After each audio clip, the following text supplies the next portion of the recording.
This program features live coverage of an African safari and may include animal kills and carcasses. Viewer discretion is advised. Good morning, everybody. Welcome to Kenya, the Mara Triangle. We have come back to the place where we saw some very flat lions yesterday and a very dead buffalo. And, well, the lions are at least busy eating this time. There's two lioness there, a jackal on the left, a male lion in attendance as well. Good morning, everybody. My name is Steve. I'm joined on camera by Big James, and welcome to another sunrise safari from the Mara Triangle. I hope you're all doing wonderfully well this morning or evening or whatever time of day it might be. Please feel free to send through your questions. Hashtag SafariLive. Drop them on the YouTube chat stream. We'd love to hear from you. Remember the all-important @FC and keep your questions relevant.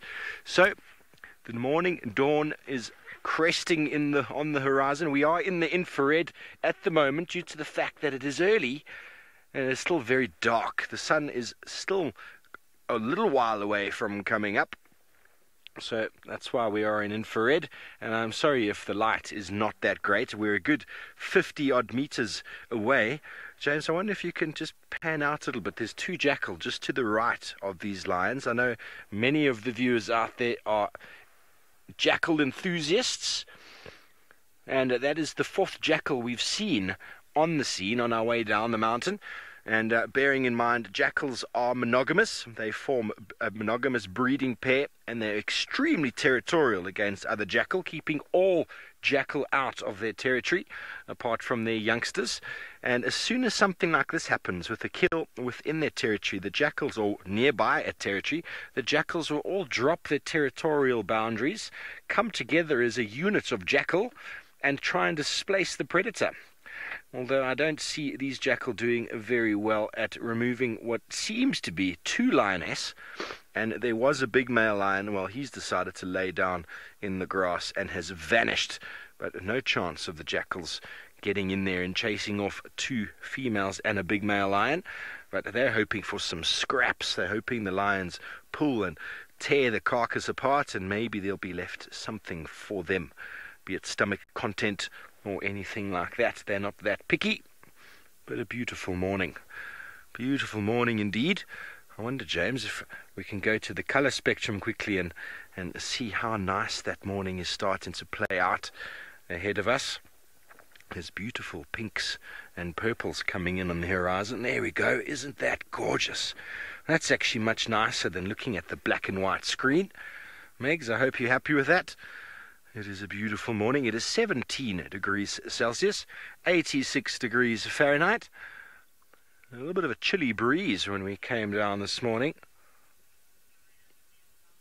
Okay, well, David Gitu is back from leave and he is joining me out on safari this morning. He was not far behind us not so long ago. I believe he's found himself a male lion. A very good morning, and from other lions to another lion walking on the road. I don't know how many of you have seen the movie that's called To Walk with the Lions. My name is David. I've been away home on some leave for a couple of days. I am back, and with me filming on the camera is Bungay. A very good morning, Bungay, and a very good start for me to be with Bungay, who just joined us the other day. Bungay, a very big welcome. I hope, Bungay, you're excited to be with us, right? Yep. Excellent. And this one male lion here, I think it belongs to the Olololo pride of lions. Olololo? I don't know how many of you can say Olololo. And he's walking towards what I would think is the eastern horizon.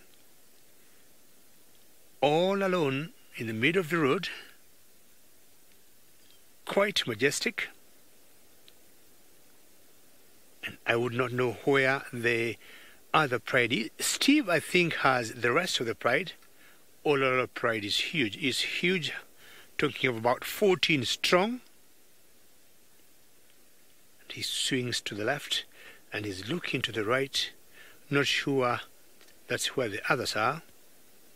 Now, I don't know why he would be going in that direction, because the other ones with Steve have a kill. But once in a while, they'll always have some differences. Remember, this is a very interactive safari we are doing, and should you have any questions or comments, please send them through using hashtag SafariLive. We're in the Mara Triangle, and what I'm going to do is try to close up with him and find out where he's going. Maybe he might lead us to the rest of the group. Who knows? But my big plan today is to go and look for my friends that were with James last night, the sausage trip ride.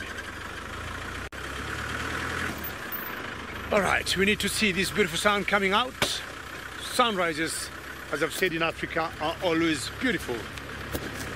Sorry, Bungay, just 1 second. I need to get my microphone where it belongs. It's laid on my hat. My hat is getting bigger and I think my head is getting smaller. I don't know if that makes any sense to you, Bungay. What do you think? All right. Bungay just laughing at my comments.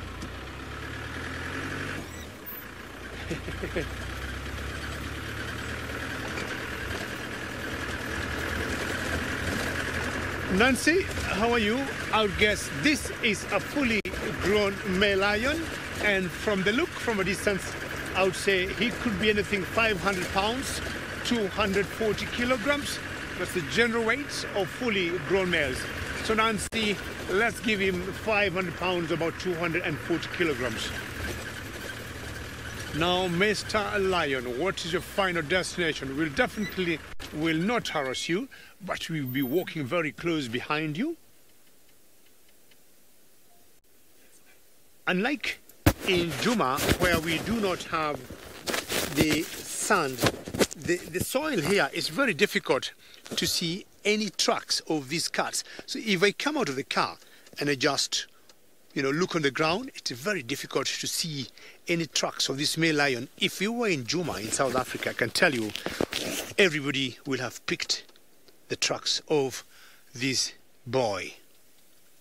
Lions walk a long way. They would even walk 20 kilometers in a night, depending on what they're looking for, where they're going, and what they're up for. Thank you, Bungay, for showing us that beautiful horizon and all the beautiful colors in the morning that you'd think of to make your day is what Bungay is showing us.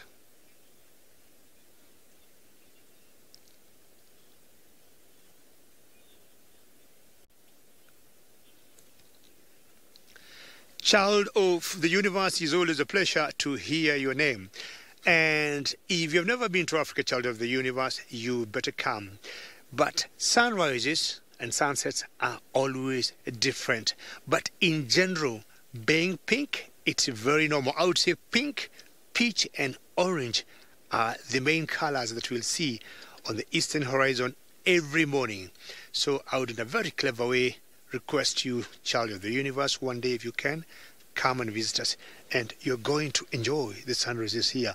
And to me, sunrise is more appealing than a sunset. Any day I see a sunrise, I shall feel my day is going to be complete. Now, from a distance, I see an alley. Let's find out where that alley is doing and where our male lion will end up going. But remember, apart from me and Steve, we have the one gentleman, I think, who got the best smile in Africa, in South Africa. Let's go to him.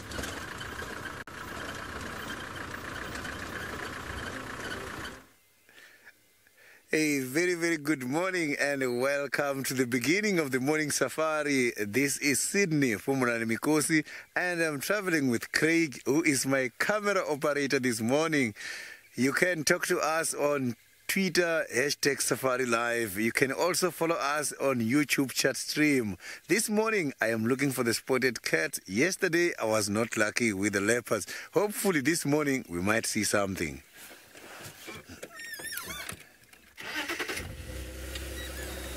So I am now heading towards the Buffalo Smoke Dam, which is one of the water points where these leopards are depending on at the moment. So all I'm seeing here now is the tracks for the hyenas. And these hyenas, they always follow the leopards. So I am just keep following, unless the hyenas were also coming here just for a drink. But normally, hyenas come after the leopards looking for something to eat. It's chilly a little bit this morning. Unbelievable, eh? So the buffer hook is also slowly getting dry.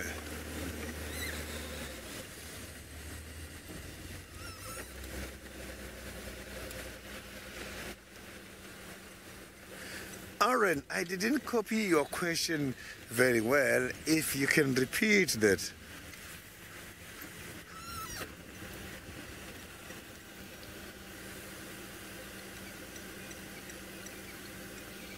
Oh, there's leopard. There's the leopard behind me. Oh, there's a leopard behind me. I nearly passed him. Yes, you can repeat that. This is Tingana. Oh, I nearly passed him. Hey. Look at that.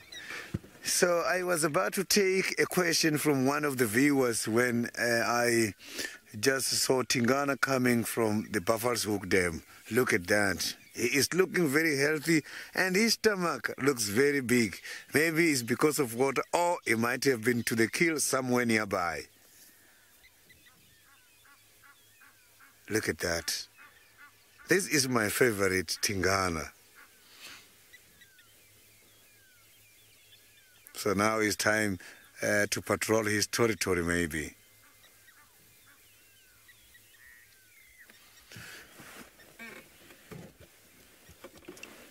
So I can see that now he is coming right towards this side. Yes, Paula, you can see that he's got a belly there.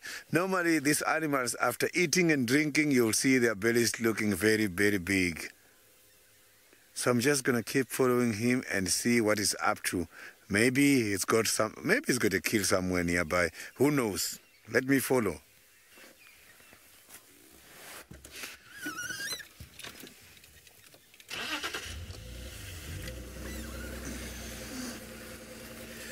So I was just taking one of the questions from one of the viewers, a question from one of the viewers before we just got Tingana. If you can.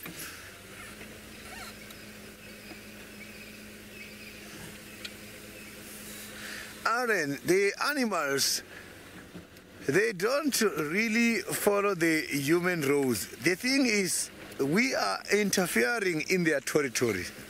So it is their rules. If you want to see that, go to the areas where you find there has been a pathway for the animals and you put a fence. Animals such as the elephants, when they come to those areas, you will see that still they know about the pathway. They will come and just stand at the fence wanting to pass because they have been passing there for quite a long time. So yes, we do fix these roads and maintain them, and suddenly we'll see those animals walking on top, but they don't avoid them. The thing is, even if you grade a road now with a grader, where it was marked as a territorial demarcation point, they will still come and mark on top. So they own these pathways, these animals.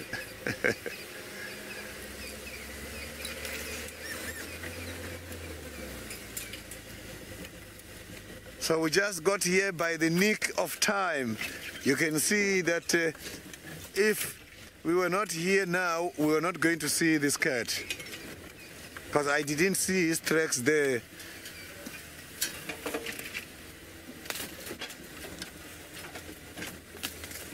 So he's very much relaxed. Maybe he's going to lead us to something somewhere here. Yesterday I was here twice and I was not lucky with any of these cats here.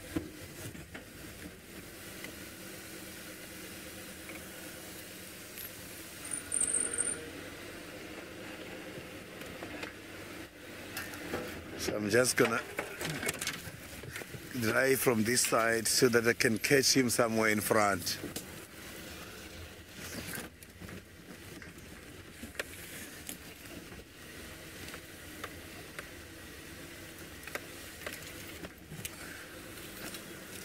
So now let's go to David, who is having his lions on the road at the moment.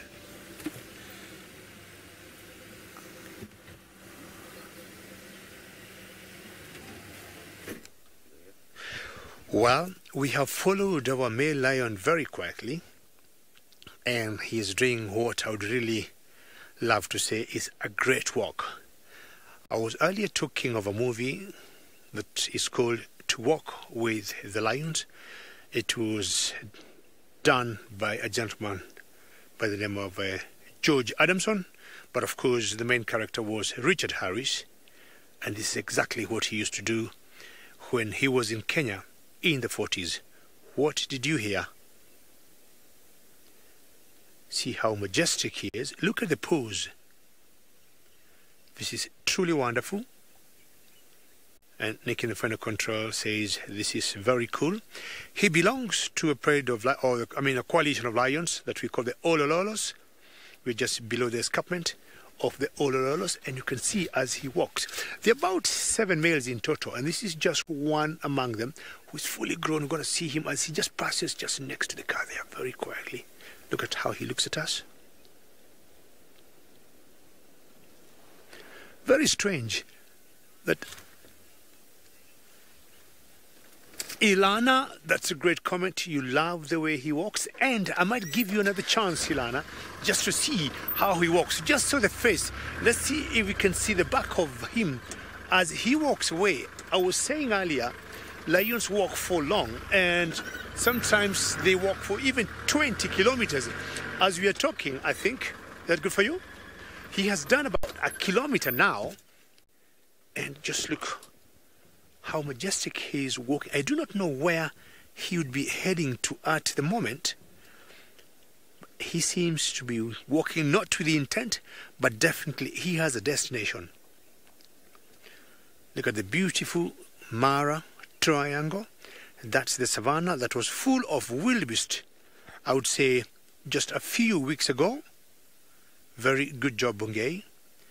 It's a torchwood tree, which are very iconic of the Masai Mara in general. It starts to blend in very well with the road there. And either he is going to join the other boys. The coalition has 7 boys.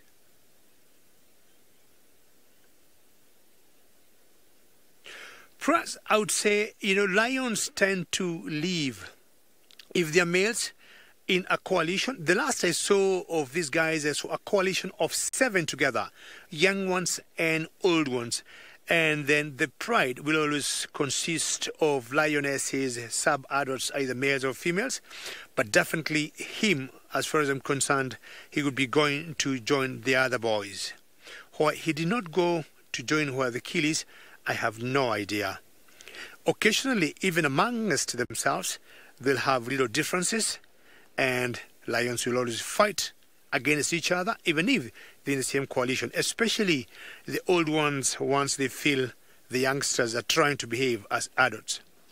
The escarpment that we're just seeing to the right there, we're going to see it again. That is the Olololo escarpment, and it's so majestic to see this male walk just against the escarpment. And we're going to catch up with him. And I had said my plans were to go look or search for the sausage tree, pride of lions, but found this guy who I want to keep up with for some time. But in the meantime, let's go back to Volvo and find out what his lions are doing. As these lions are about as full as one can get. So full, in fact, that they can't even lie down. There are 3 lionesses confirmed. 2 of them have moved away from the kill. One lioness is, she's down again. It's very uncomfortable, but that buffalo has been fed upon properly. There's at least, as I said before, 4 jackal waiting very patiently. There's 2 just there on the left. There's where it is, just on the left of screen. One lying down, being very patient. The other one enjoying the sunrise.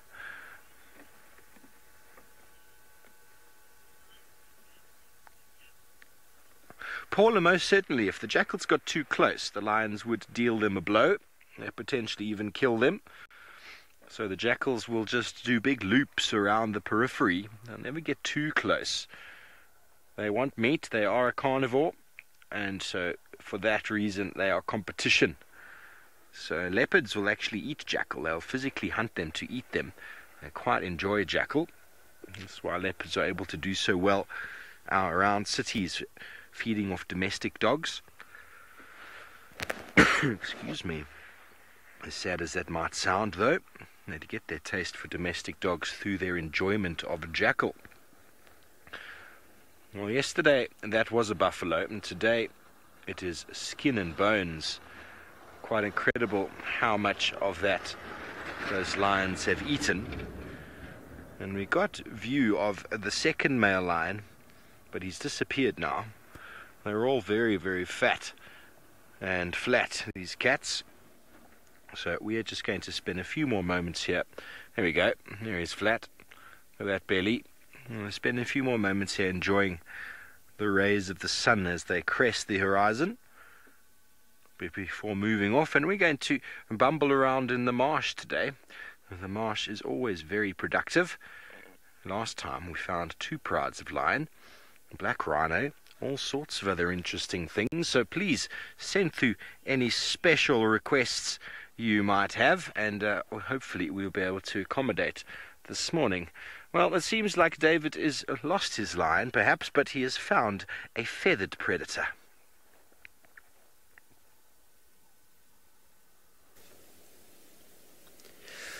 Well, anytime you go to the marsh area, chances are Steve might get more lions there.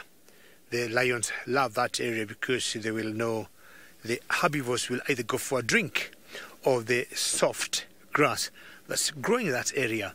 Now, I'm looking at this eagle here, and I'm torn between a martial eagle and a black-chested snake eagle.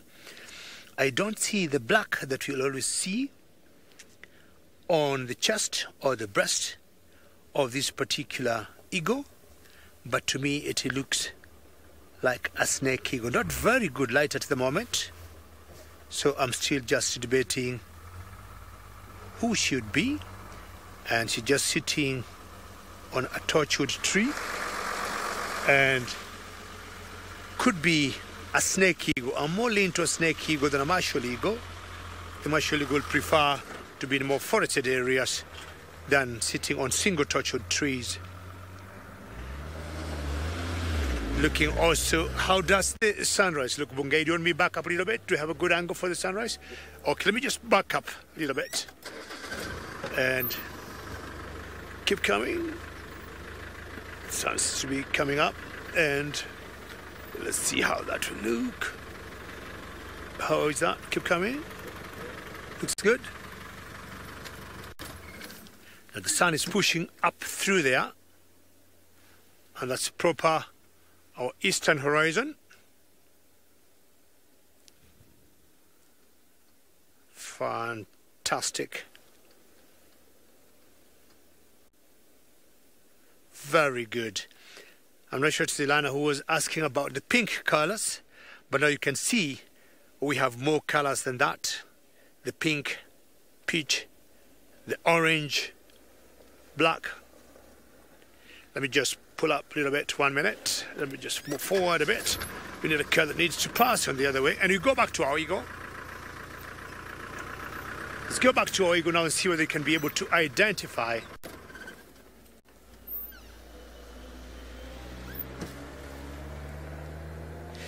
Very good. I'm happy you have agreed with me. I knew it was a juvenile one, and it was definitely a snake eagle. And you are right, James Richard. Yes, that's an immature black-chested snake eagle. So we are yet to get the black on the chest, and you can see not very well that doesn't have the booted tarsi, which is very typical of most, if not all, snake eagles.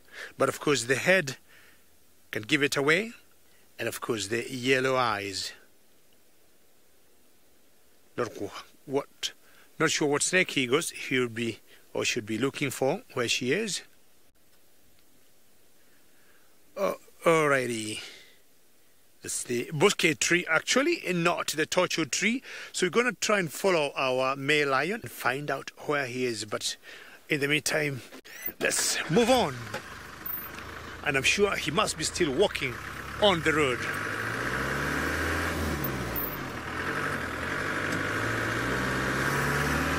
All right, if he's still walking, I would say now he could be on his 3rd kilometer walk.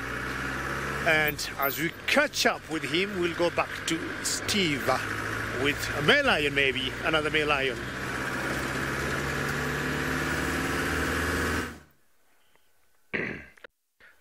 David, well, we had a beautiful male lion posing for us with the golden light behind, and, well, as soon as you came to us, he flopped down again, because that was way too much effort. Way too much effort, and now he's flat in the long grass, so sorry about that. And the lioness is looking back. I think they're pretty much done with the carcass, so we're going to move on, go into the marsh, as I said before. We were hoping to just show you one last glimpse of that male, but, well, too much effort for him. It's past his bedtime, it seems.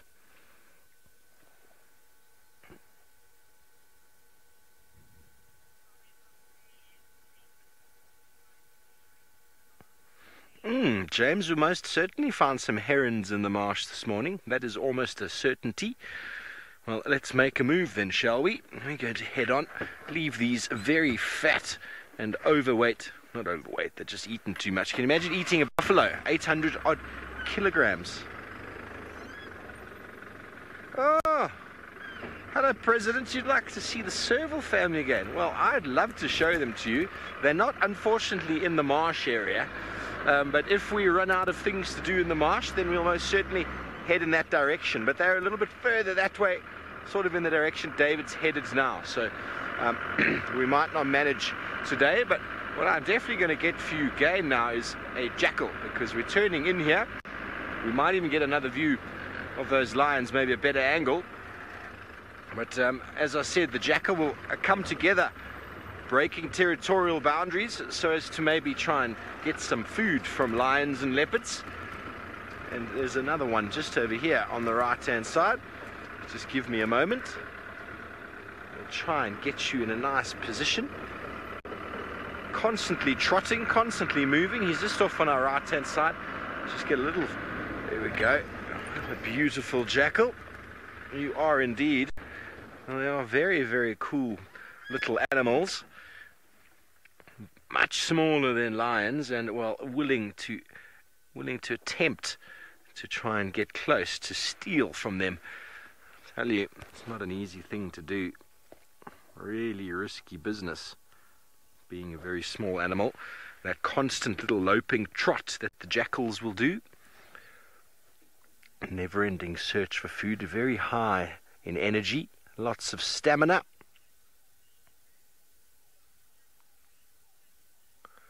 Minamu, not really.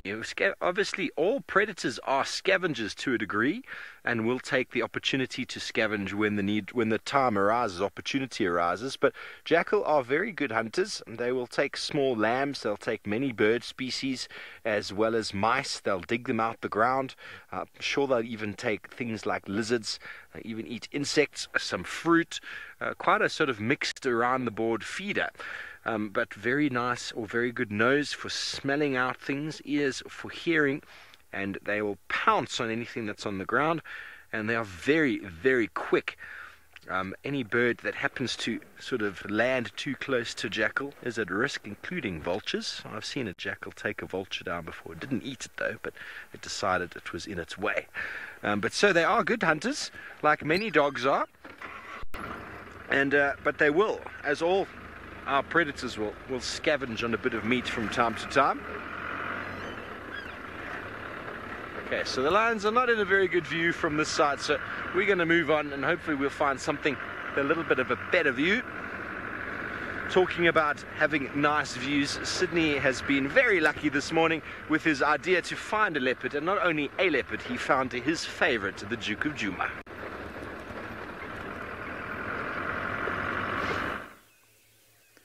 So now you can see that Tingana is very much pretty relaxed from the Buffer's Walk Dam area. Sydney, I'm standing by sand.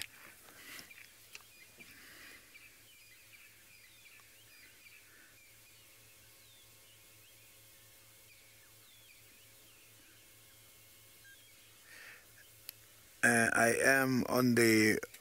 If you're driving from if you're driving from Nyala Road, coming to the end of the dam wall, you'll see my tracks going left. So you can see that Tingana is inquisitive.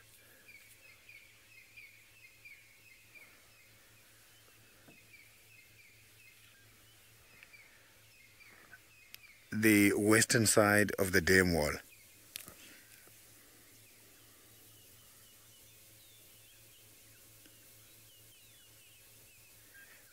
Tingana is very much static at the moment. And tell me, the other one who's drinking, is it still there?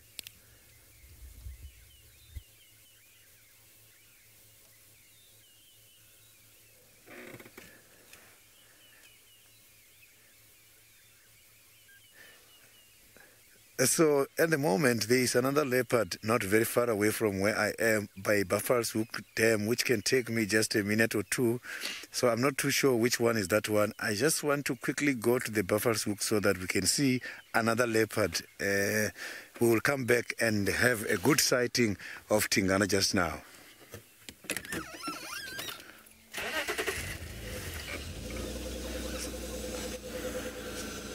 Maybe it might be one of the leopards you haven't seen for quite a long time.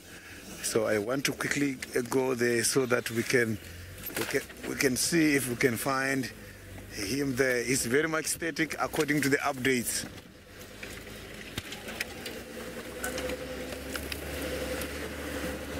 So now let's go back to the Masai Mara and see what David is having at the moment.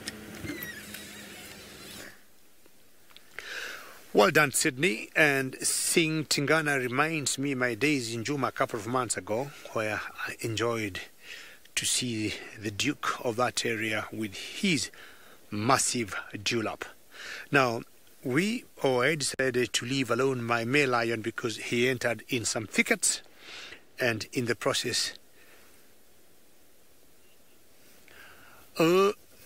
Giraffe Girl, is it a good morning or good evening or good afternoon, Giraffe Girl? Always a pleasure to hear your name. And as your name suggests, Giraffe Girl, I'm counting 1, 2, 3, 4, 5, 6, 7, 8, 9, 10, 11, 12, 13, 14, 15, 17.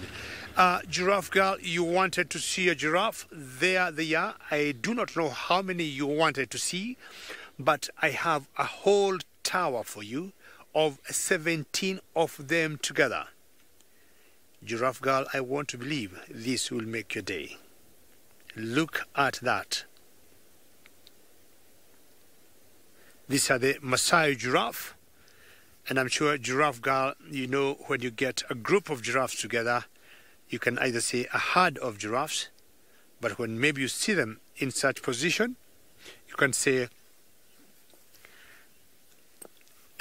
you can say a tower of giraffes. Jeremiah, how are you? And yes, the giraffes in the Mara Triangle are doing very well, and I hope, Jeremiah, you're taking so many pictures on your screen. I'm sure you'll come up with some nice screenshots there. I have counted for you, and more so for Giraffe Girl, 17 giraffes together. And the way you see them, or have flicking, the tail, it says all is good, enough to eat. They are enjoying the morning breeze. Could have warmed up a little bit now from 17 degrees, maybe now could be doing 18. And being browsers, if you look carefully, they are only eating the leaves of those bushes and not the grass. The largest number of giraffes I've ever seen, I was just telling Bungay a few seconds ago, is 100.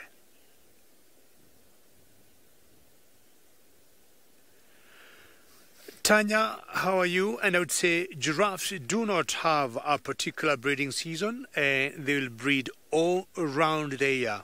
All around the year, you'll see or notice giraffes will be dropping a baby here. And if you look in this particular herd, a few females seem like they're just about to pop up, maybe the next few weeks. And Tanya, I'm sure you know, giraffes have pretty long, I think after the elephant, the animals with the longest, yeah, that one is the one I'm thinking near your screen, could be pregnant.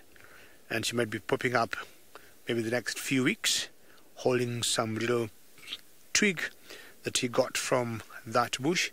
I was saying, I think after the elephants, giraffes could be the animals that will have pretty long gestation period, Tanya, talking of 14 and a half months. So you'd imagine carrying a baby for 14 and a half months, and they would mate all around the year, which will translate to having babies or calves all around the year. The only animals, Tanya, I would say, have a particular breeding season, I would say, are the wildebeest that were filling or had made the plains here very colorful, and they drop the babies every month of February every year, either the first or the second, third week of February in Tanzania.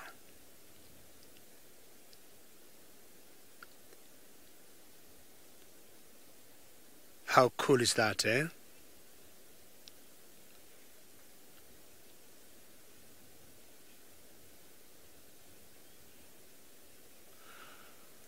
Lou, I don't know, but I would say yes.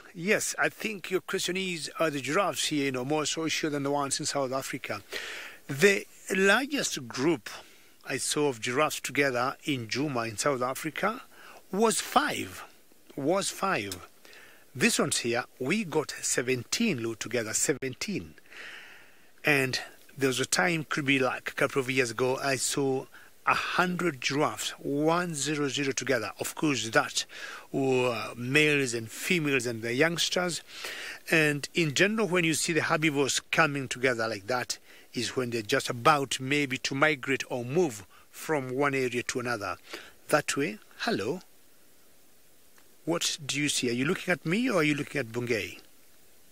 Bungay, is it looking at you or me? Bungay thinks it's him. He looks very handsome today, Bungay. We'll see if they can put you in front of the camera at one point.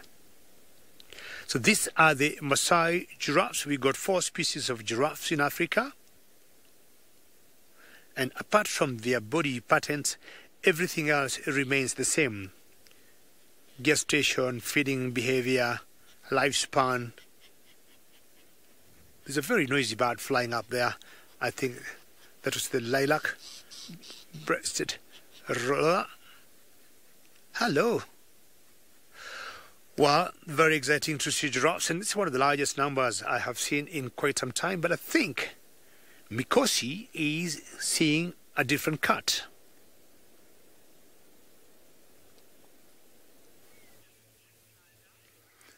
So I have got Hosanna now has just arrived by the Buffalo's Hook Dam. You can see he is pretty much relaxed at the moment, looking at the goose and a gosling there who are now not very far away from where he is. You can see there the distance is not too much. So he's having some interest. It's just that the mother, I can see this Egyptian gear is trying by all means to keep an eye on him.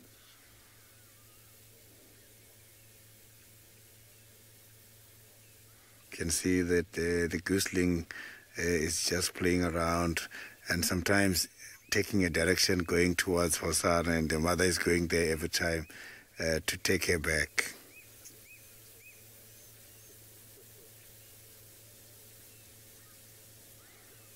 So Hosanna has just been spotted here I think it's about last week when he was trying to hunt these goose.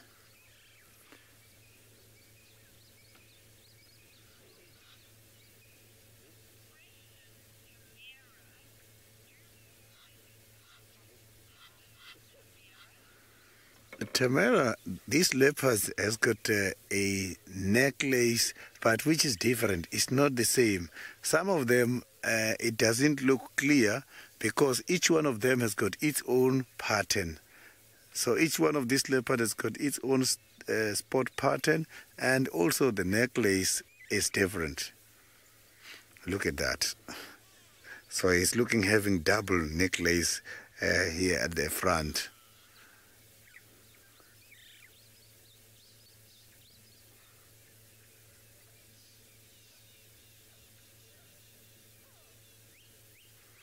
So his stomach is also full, and Tingana's stomach was also full. Maybe these two has been together feeding on something somewhere in the thick bushes. Look now, you can see that stomach also look big, but not bigger than Tingana, which shows if there has been something for them to eat, Tingana ate a lot. So Tingana uses his strength in order to manage every kill, whether it's his kill or a kill taken by someone else. He will come take over and manage it from the strength.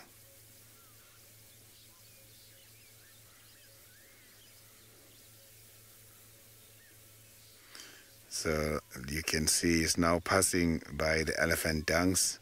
So sometimes Hosana likes to play with the elephant dungs. Now maybe it's time for him to rest. He might be now looking for a place to rest nearby so that he can use this here to attract the animals for him to catch. You can see he's doing some markings there now. But these markings are not yet important in this territory because the territorial holder is still Tingana.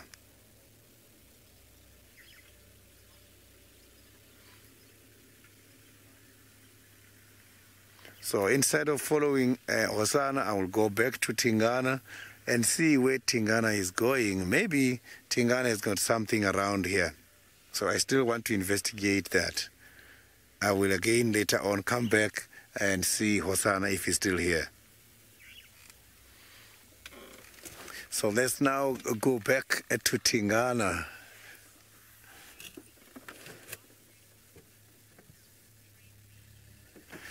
Tracy, I didn't copy your question very nicely.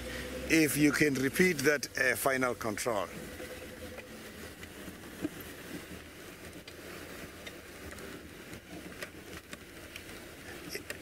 Can you just please make me understand that question, Megan?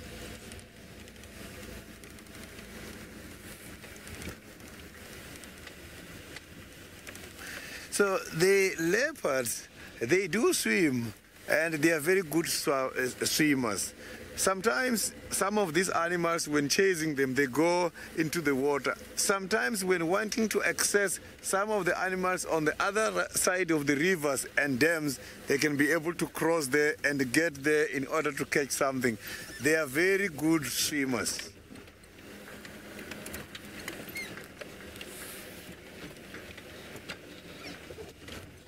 So I have also seen one of these leopards catching. This is Hosana. By the dam camp, if a prey goes in there, he can follow it and catch it. So they are not like reluctant to the water. They can go into the water.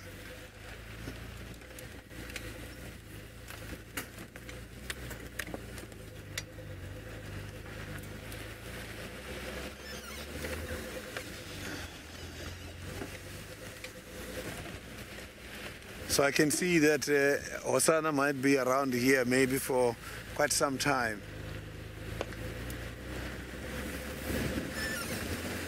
So he's now relaxed somewhere by the western side of the dam, so I don't have to worry too much about him. I want to go and check this one whose stomach is full and check where he got the food. Maybe he got this food around here.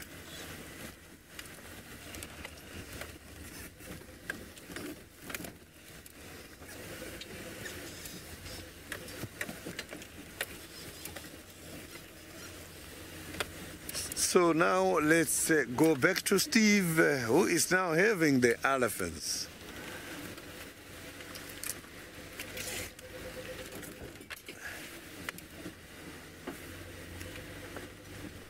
What a way to spend the morning. Traffic here on this Thursday morning in the marsh is terrible. We're having to stop and watch elephants. Really?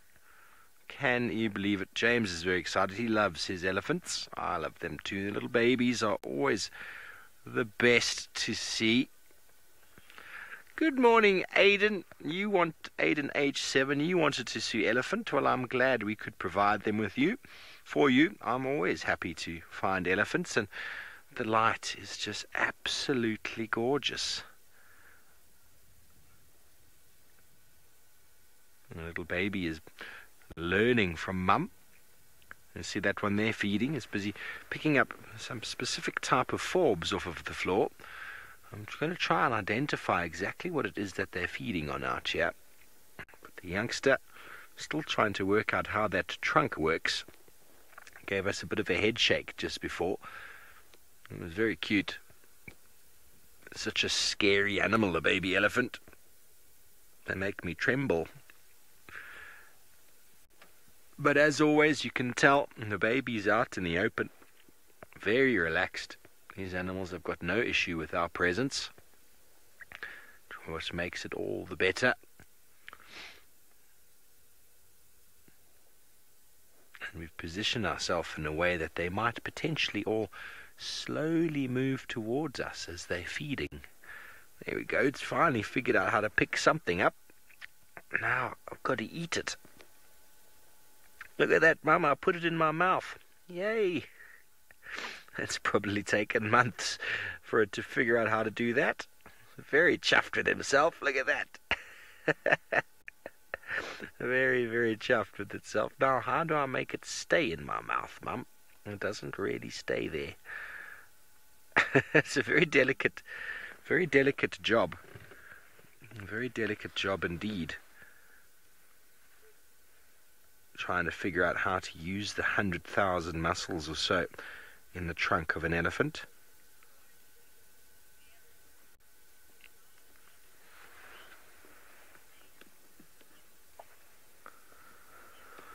Tamira, yes, the feet are pretty similar to the rest of the body. Underneath it's a little bit thicker and there's a big calloused sort of sole underneath, and the elephant actually stands on its toes, 5 toes on the front foot, 4 on the back. And it actually stands a little bit elevated, almost as if it's wearing a high-heeled shoe on the toe, but the high-heeled shoe's actually got a really big sort of shock absorber in it.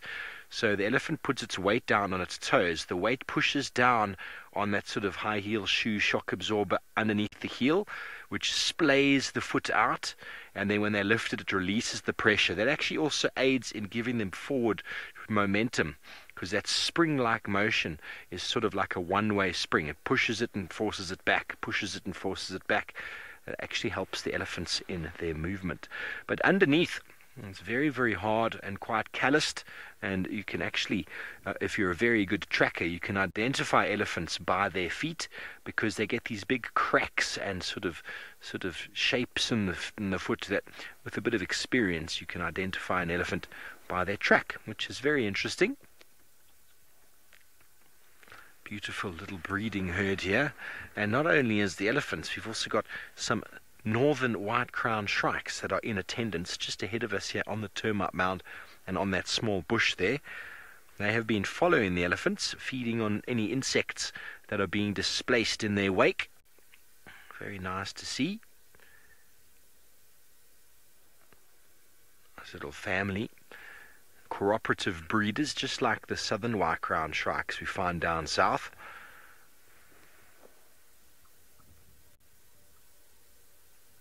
Very opportunistic, benefiting from the insects disturbed by these giants moving through. Insects often are very camouflaged in the long grass.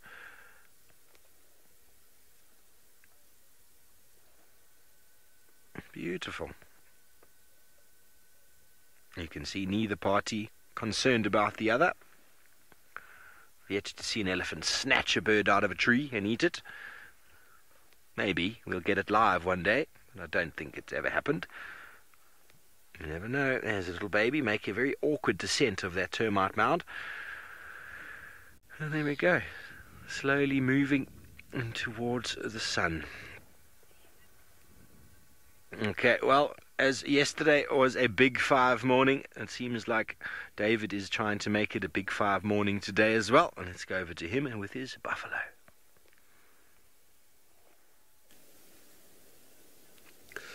Well, last night, true, it was a big 5 evening, and I think this morning could be another a big 5 one.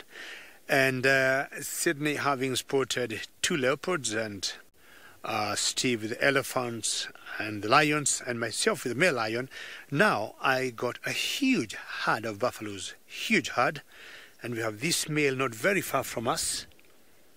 He's full of mud if you look at him carefully on the body. And the mud will always help them to cool off or suffocate any would-be bugs like ticks or mites. Yeah, this is a girl, I think. Could have been mistaken there. This is a she, and she's a big girl. Huge girl she is. You can see by the look of the horns, they're not as big or heavy as you'd see in the males. Now, the wildebeest having gone, buffaloes will be eating even the dry grass. We usually say they're bulky eaters, and they're not very fussy on what they eat. Looking all the way up to the hill, oh, these are buffaloes. Very good, Bungay. Sorry about the car passing to our left there. So the wildebeest are all gone, and we are left with the buffaloes moving also in big herds. But also to the right somewhere, Bungay, I saw some zebras in the background there.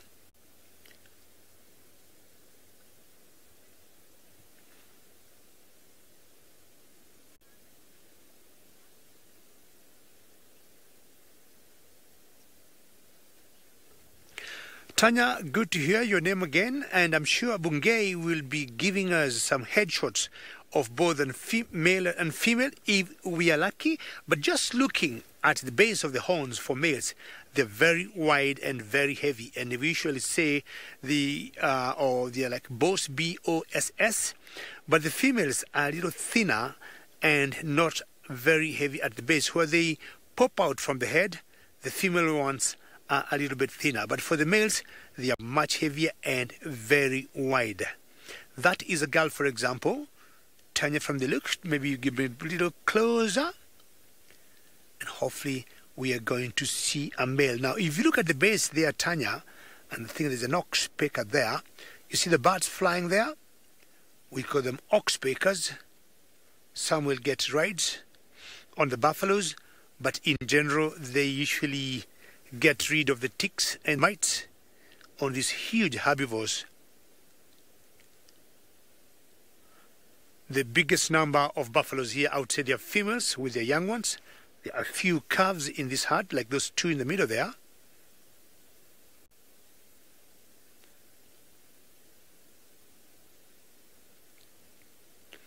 And they tend to eat like early hours when it is still cool. And being ruminants, when it will warm up, they'll either go have a drink, slow down, or take some nice cover under some shades and start chewing cud or ruminating.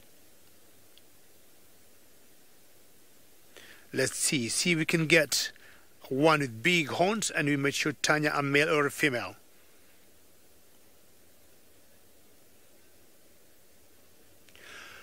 Lauren, buffaloes will cross the river like any other animal, and all animals will cross the river for only one reason: food. Or should they feel threatened where they are, they will cross the river.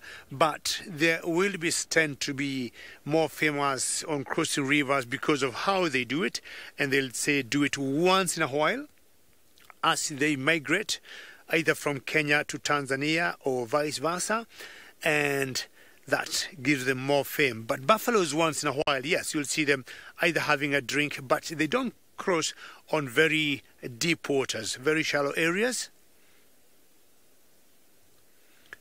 Lions will cross rivers, zebras will cross rivers, leopards will cross rivers, cheetahs. So all animals will cross rivers, and mainly for one reason: food. We have some cows in the background that are going, ah, ah, ah. Sometimes you get small herds in such a huge herd of buffaloes being led by one female. not very matriarchal like in the elephants, but you'll always have some different leaders. I want Bungei to show us the escarpment that I call the Olorolo escarpment, which forms one of the walls. When we talk of the Mara Triangle, that is one arm of that triangle. Anybody who saw the movie Out of Africa must have seen this. It featured very prominently in that movie. And then there are the two arms of the triangle. One side is the Mara River. Excellent. Nick says that's very nice. And then the other arm of the triangle is the boundary between Kenya and Tanzania.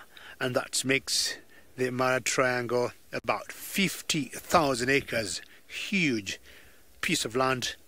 And we'll see all the game around. Look at that beauty. Alrighty. My initial plans were to go look for my friends, the Sausage Tree Pride of Lions, and I think we're going to make a move. Sounds good, Bungei? We had a mission, let's do it. We got distracted by the male lion we saw before, and now buffaloes. So let me keep to my promise and hopefully to get my friends, the Sausage Tree Pride of Lions. Sydney, what is Tingana doing?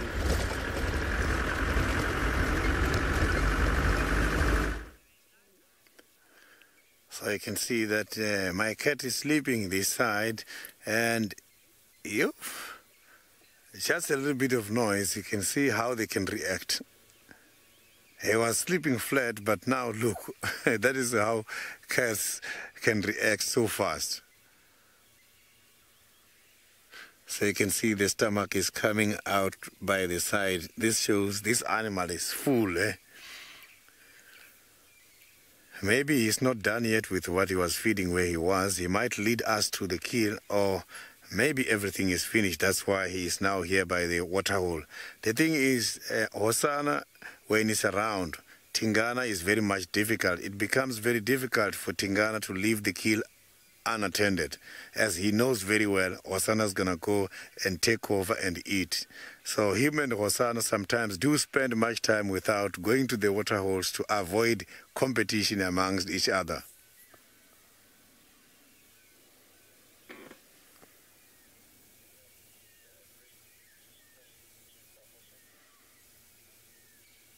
So you can see that he is curious about something. The ears are moving all the time. I'm sure he knows that Hosana is somewhere around here.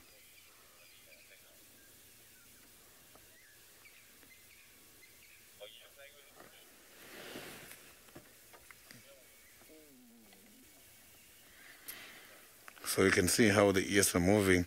They are moving so independently and trying to gather information from all the different areas. Their hearing ability is not bad. They've got also a good hearing ability, acute sense of smell, and good eyesight. Well equipped. So the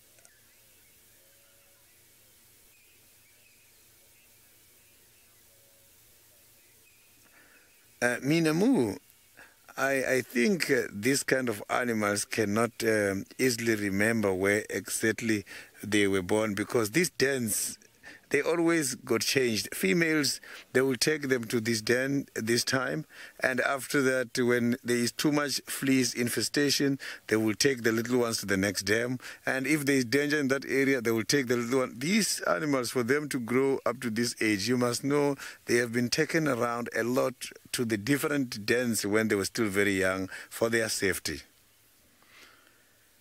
So where they've been moving around, I think it can be difficult for them to remember. So now let's quickly go to Steve by the Masai Mara, who is having another two-horny animal.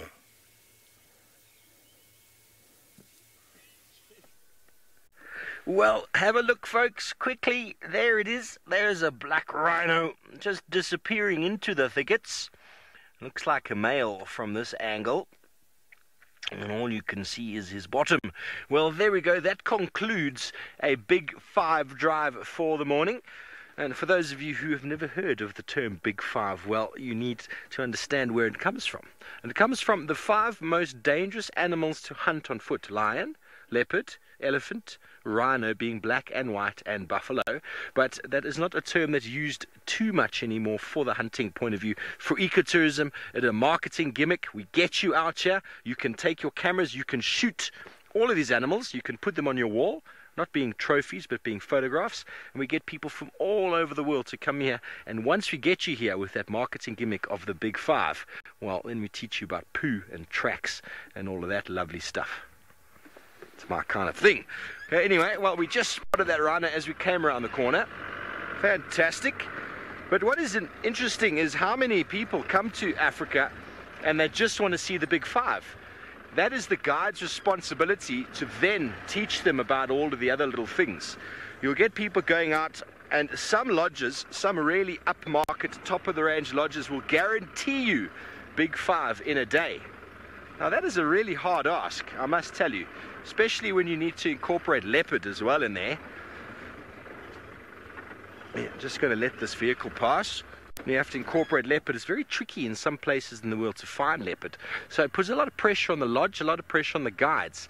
Because people want to see, you know, it's like it's something that's been promised, you know, so that's what you need to see. So it's very important that once we get you here, we then train you about all of those other things that are more important. Why does the rhino occur here? Why does the lion and leopard occur here? What are the environmental conditions required to sustain these animals? What food do they eat? All of the things that we spend hours and hours daily educating all of you about.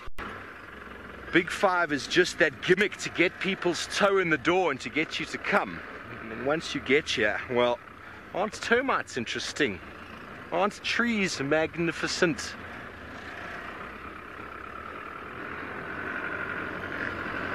Hello, Starlight. You want to know about why rhinos have got the name black and white? And it is basically just a really silly English mistranslation. Now, I'm English. But the British, when they came to Africa, the Afrikaner or the Dutch were the first settlers in the Cape, and they would have come across the white rhino first. And what they saw when they saw the white rhino, I should maybe show you a picture. This will be the easiest way to show you. Let me show you. When they saw the white rhino first, they called it the Weitmond rhinoster, which basically means wide mouth. Wide mouth? Does it make sense? Wide mouth. And here I can show you on the... So weit means wide. And here's the white rhino's mouth.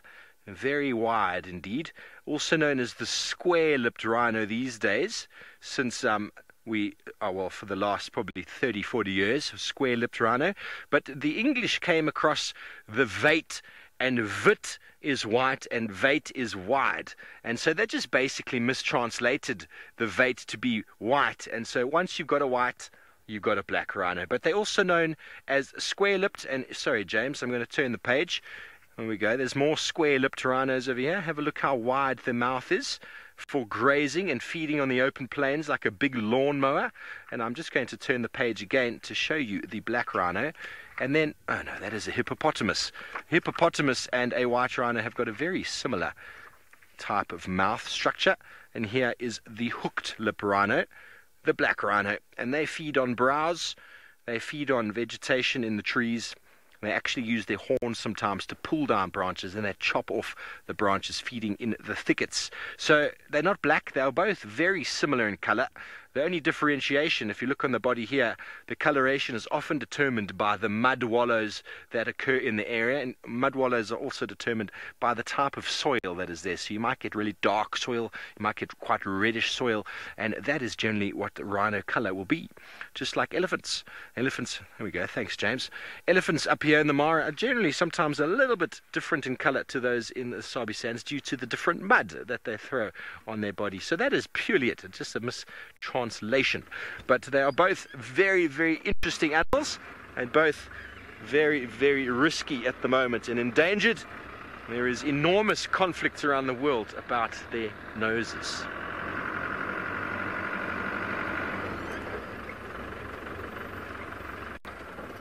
Anna Marie, I think your comment is a little bit. Let me just try and understand it. There are no white rhino in the Mara. There's only black rhino here. They were reintroduced and they're being protected by the conservationists. There should be lots of white rhino here. The habitat here has got a family of banded mongoose that are enjoying the morning sun. So the black rhino have been introduced because the area that they can move in and around, the thickets, are a little bit easier for the rangers to kind of move in and patrol. And I'm assuming, I don't know for certain why they haven't introduced any white rhino. The white rhino would probably move on much bigger areas. It would be a lot more difficult to sort of keep under wraps from an anti-poaching point of view. In South Africa, the Kruger National Park does have black rhino. Black rhino have been recorded in the Sabi Sands. I've never seen one. It's just not the right type of habitat for them there. They're like sort of acacia felt sort of areas with sort of very nice nutrient-rich trees. Even though they are doing quite well here, I don't know if this is ideally where they would be, but I'm not sure of that. Whereas the white rhino in Djuma, there are lots more white rhino in the Kruger National Park than there are black. There's a difference in the reproduction. Black rhino have got a very slow reproduction versus white rhino. They've also got very interesting social structures. They're also quite known for killing their youngsters. There definitely are black rhino down south. They're just much harder to come by. But unfortunately, the Kruger Park is under attack from east, west, north, and south. There are poachers from all over the world. There are organizations. There are all sorts of things trying to get as much rhino horn out of the country as possible. And it's a very sad state of affairs indeed. Very sad state of affairs. But ideally, both locations could quite easily have both. And I'm sure at one stage they probably did. But man's greed and man's need for the rhino horn and the product and the medicinal, apparently, that it produces has led to, well, the war that we have ongoing at the moment. Anyway, that is a topic that can go on for days and days and days. Here, this small group of banded mongoose. Let me move up a touch, James. Maybe we'll get a better view of them. They're looking quite relaxed. It was, as I said, a little bit of a nip in the air this morning. So this little family, the little gang, is just enjoying the morning sunshine. Oh, sorry about the bumps. Enjoying the morning sunshine, and there's a nice termite mound. They're obviously living inside the burrow there. Normally accumulating in quite large groups, although here we only see 4. You can easily see why they're called the banded mongoose. They're probably 2 to 3 times bigger than the dwarf mongoose that we see predominantly down in Djuma. I haven't seen a dwarf mongoose yet up here. There's many bands of these guys. Lots of termite mounds and habitat for them. Another carnivore. Omnivorous carnivore. Will feed on fruit. I had lions the other day, not far from here. I think it was the Paradise Pride. Some of the youngsters showing a little bit of interest in one of these. They are, Christy, they are very precious. And maybe if you have a look at them, you can understand why the Afrikaans name for a mongoose is a mouse dog. A meishond is, they call them a mouse dog because the first Dutch settlers that saw these things thought, well, it kind of looks like a mouse, but it looks like a small dog at the same time. So very interesting. I don't think there's any mongooses in Europe. I'm not 100% sure, but they probably would have seen this thing for the first time and be like, what is that? And there would have been like 50 of them running across the plain. So they would have been exclaiming, going, what's going on? Beautiful animals indeed. I'm surprised they're not doing any grooming. This is normally a time of ablutions and grooming and of some enjoyment in the morning. Okay, well, from our banded mongoose on the termite mound back down to Djuma in Sydney, who is having some leopard luck this morning.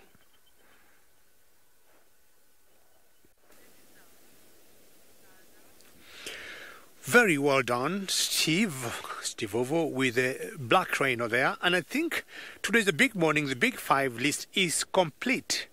I'll be requesting the final control, Nikki, maybe to ask now the fellows. Either we choose to do the small five, because the day is just beginning, or we do the ugly five. I do not know what Sydney and Steve will think, but my suggestion is let's do the ugly five. Now, the Thompson Gazelles that we got here are not in either of the big five or the small five or the ugly five. Maybe I would say the Tommies are in the fast or in the big fastest five. Of all the small antelopes that I know of, whoops, there, speak of the devil, the Thompson Gazelles are always very, very fast. First choice on the menu for cheetahs, but the speed and the rate they keep flicking the tail keeps me mesmerized, because look at that. And definitely not because of any flies, it's more of a reflex. And I would be happy if we get some researchers finding out how many kilocalories of energy they burn on that.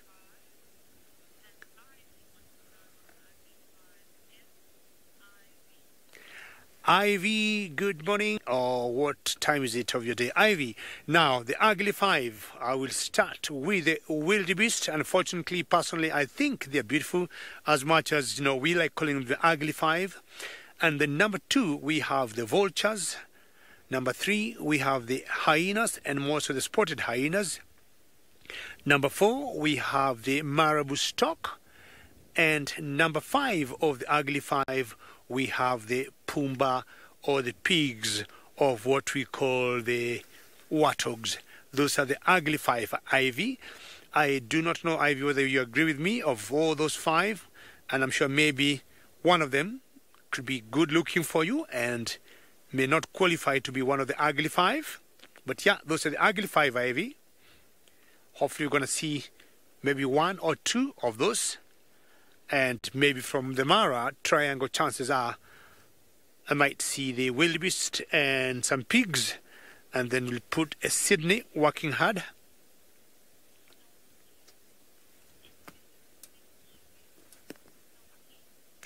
Sorry, bring that question again.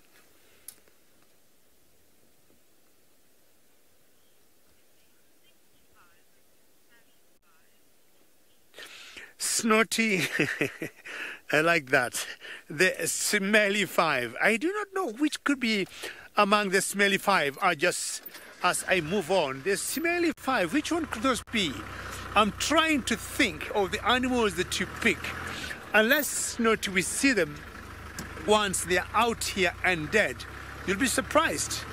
Most animals do not smell. The only thing we pick maybe smelling is when we see dead animals, or what we call, or James Henry like calling, the smell of popcorns when the leopards just decide to pee somewhere. But that's a good way to put it. We should start working on the smelly 5. I'm trying to think what the smelly 5 would be for anything that's live. What happens sometimes if elephants would pass through an area and there are lots of bushes, you can always pick their smell as they keep rubbing the bodies through an area. Sorry, Nikki, my comms are kind of breaking. You may have to bring that question again.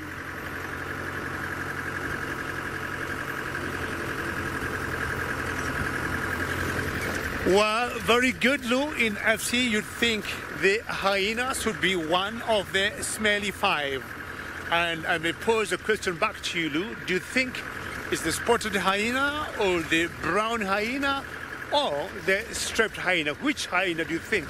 It could be one of the smelly 5. Let's find out. I want to stop here because from a distance I can see some wildebeest and see how good we can see them.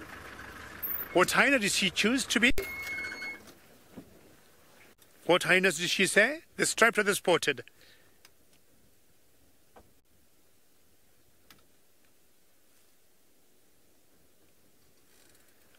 Very good. And from a distance there, these are zebras.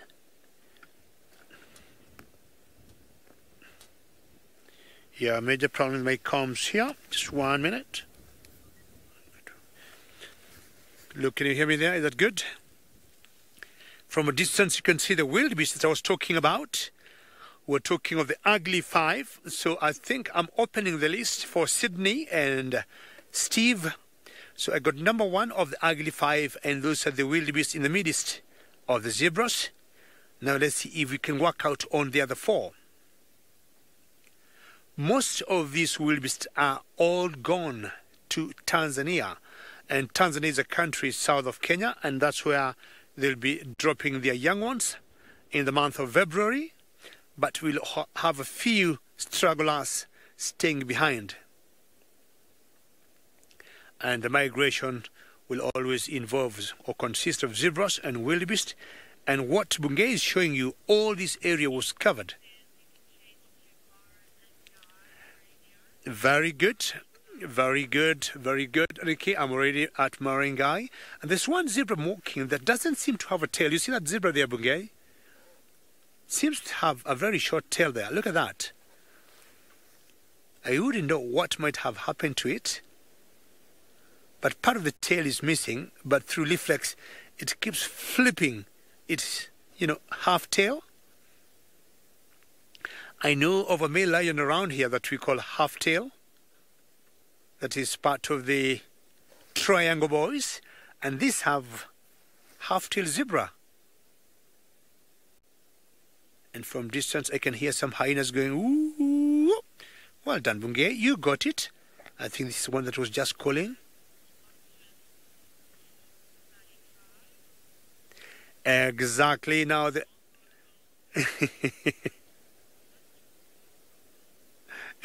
Exactly, and now number two of the ugly five, you can see her there.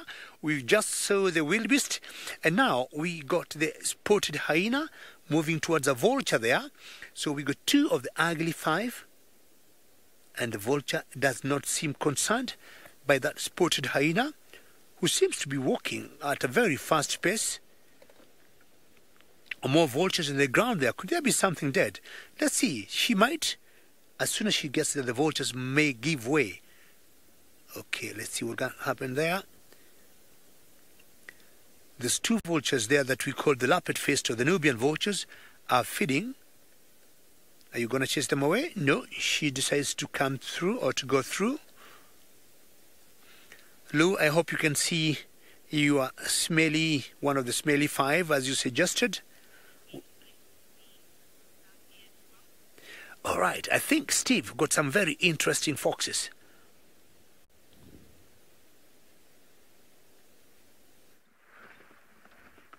This is incredible, folks. I didn't even know you could get them up here. We've just found a small family of jackal, which I was just pulling over to get excited about. And James said, oh, you missed the jackal just back there. And this is a family of bat-eared fox. How incredible. Look at the size of the ears. I've never seen one in the Mara. I've only seen, I think, 2 sightings in my life, and I've never seen youngsters. This is super, super awesome. I really enjoy finding new species in areas that I haven't seen before. Most certainly, Megs, if you'd like to invite some more viewers on board, go ahead.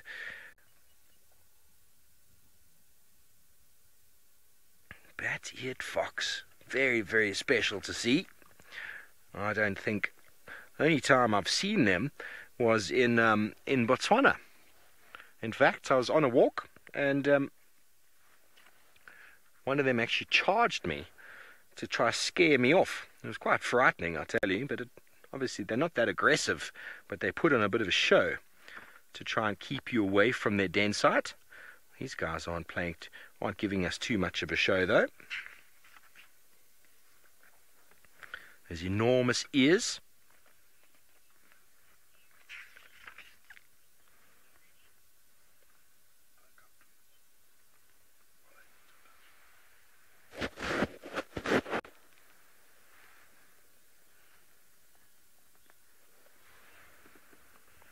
Good morning and welcome to the Mara Triangle in Kenya. We have found a small family of bat-eared fox that are just sort of hiding in the long grass over here. Good morning, everybody. My name is Steve. I'm joined on camera by James. Please, if you have any questions or comments, feel free to drop them in the box below. How cool is this? And not far away from them is a big herd of elephants just behind. It's an enormous open plains here in the marsh is super special and is always full of an enormous amount of different species, and there's at least two little youngsters. There's the elephants there. There's at least two little youngsters in the grass there, and well, one of the adults actually moved into what was a hole in the ground that to the casual observer is invisible, absolutely invisible. There were at least 4 animals there when we stopped. And here we have got at least 2 little youngsters. Look at the size of their ears.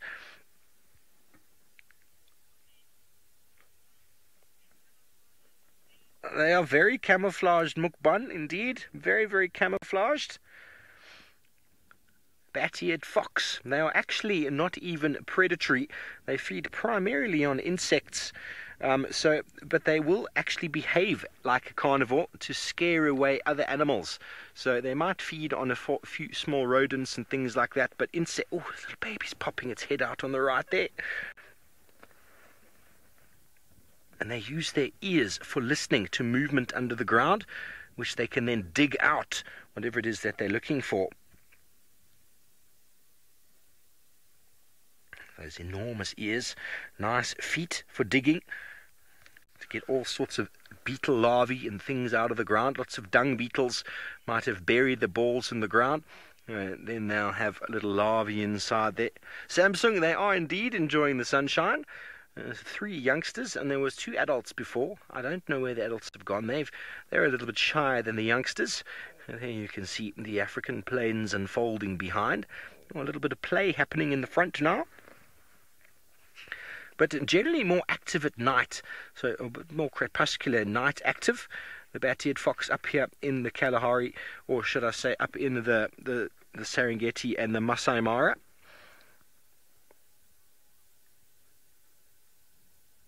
And they're able to sort of puff up the back of their neck a little bit and make a little growling sound if threatened. They are quite frightened. Most certainly. Gabriel, most certainly, we can show you. I've got a jackal in picture just across here at 1 o'clock. James is going to show you now. We actually stopped a moment ago for the jackal, and James is like, you missed the... Oh, have we got the jackal? There he is. I said, I've got some jackal over here. He said, no, but I just saw some jackal right next to the road. And well, we pulled back, and here we are with a family of bat-eared foxes. So yes, they are in the same area. They won't really interact too much, to be honest.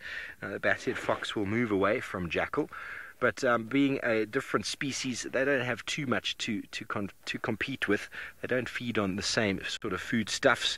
But being a bat-eared fox, they do look like a predator, and so they do have to be careful against other predators, because, well, things like leopards and lions will definitely try and snack on them if they can. And just like that, they have all disappeared into the invisible hole in the ground. Well, that is fantastic. And just like that, we had them, and they're gone.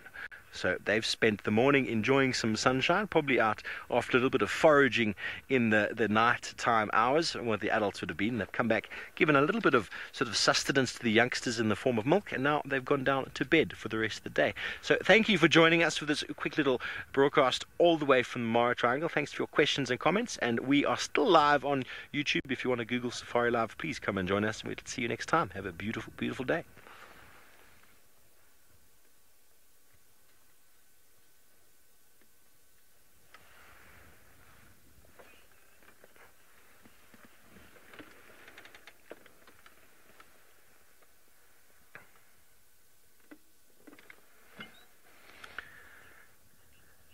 Oh, well, we are going to move off from our bat-eared foxes and go down to Sydney, the leopard man.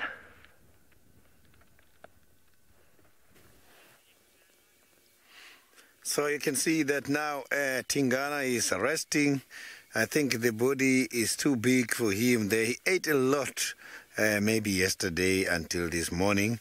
So you can see now it's just resting. It's not even resting. It's not even worried about the hotness of the sun. It's just now exposing himself to the sun.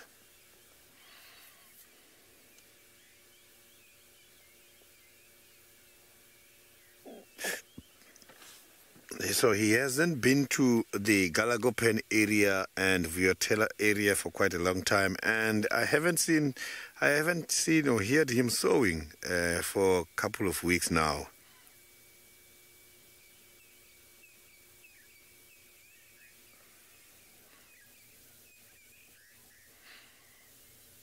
You can see those whiskers there. Those whiskers serve as a very important tool for orientation and navigation. If he doesn't have them, he can easily get disorientated. So together with the eyes and ears, he can be able to see or hear what is happening in the surrounding very easily.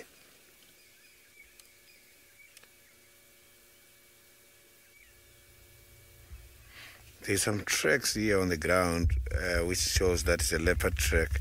So this cat might have been here for a few days because the tracks are showing me that he has been doing up and down. I've been following him to the dam to where he is now, but this side where I am, he has not yet been to this side, but I can see tracks. This is telling me he came from this direction to the dam and from the dam going to that direction. So it means he caught something here.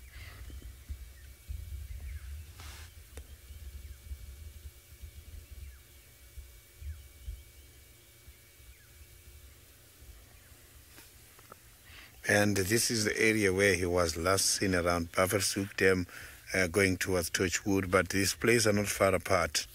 This is the only waterhole they're depending on, these animals at the moment.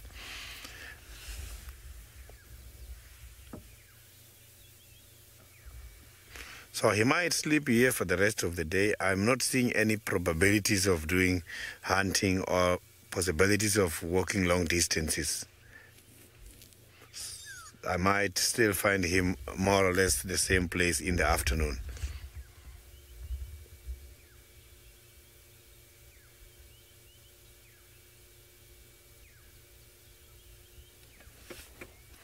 So leopards, they don't live like how the lions are.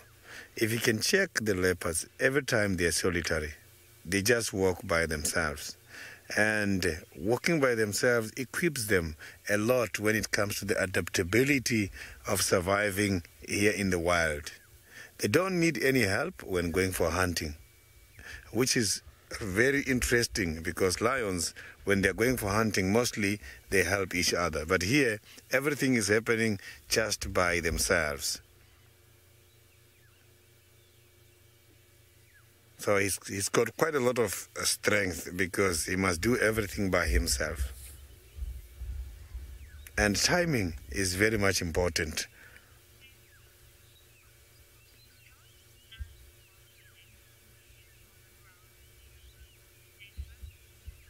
So the ants, they do bother these animals, not only ants, the ants as well as the flies. They bother them a lot. You will see them every time chasing the flies because the flies, they are attracted by the blood.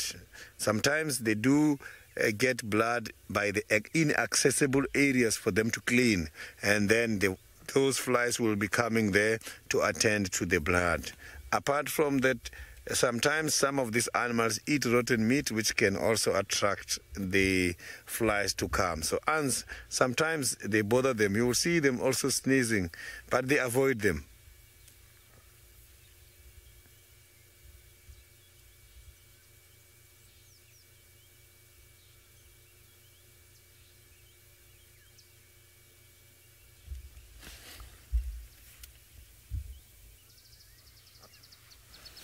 So to avoid losing quite a lot of water, a shade is recommended for these animals because when it's hot, quite a lot of water is needed. And after eating a kill, they must also have quite a lot of water in order to assist the digestive system.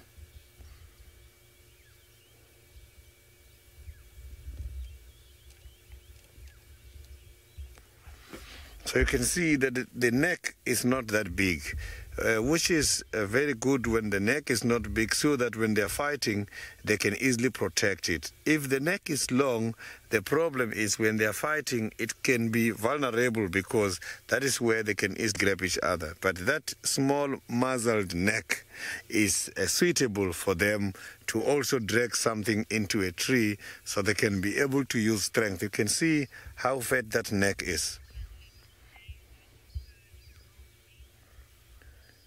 So now let's go to David, who's got a herd of the wildebeest.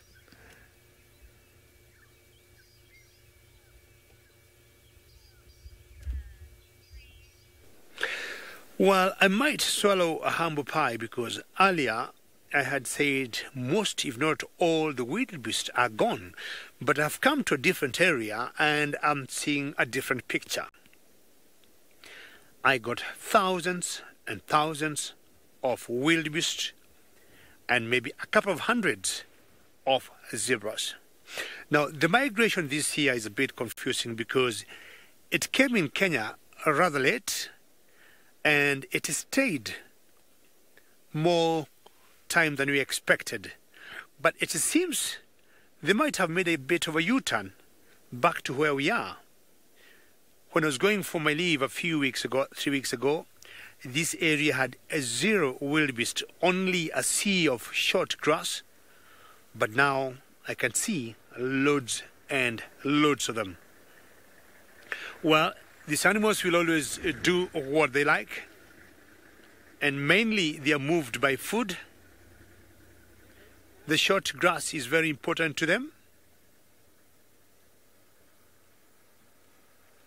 And they might stay longer than we expected before they start heading further south to Tanzania to drop their young ones. Oh, those are some nice people enjoying the game this morning, and they're saying they want to take a picture, not of the animals, but of us. I do not know what they're talking about. Now, we got more wildebeest here than zebras. I'm getting very close to my mission of the sausage tree, pride of lions, and this is the area they normally are, and getting very close.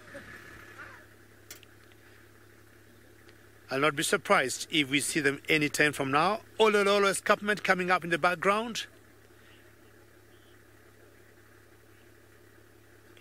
And hopefully we're going to see the sausage tree, pride of lions.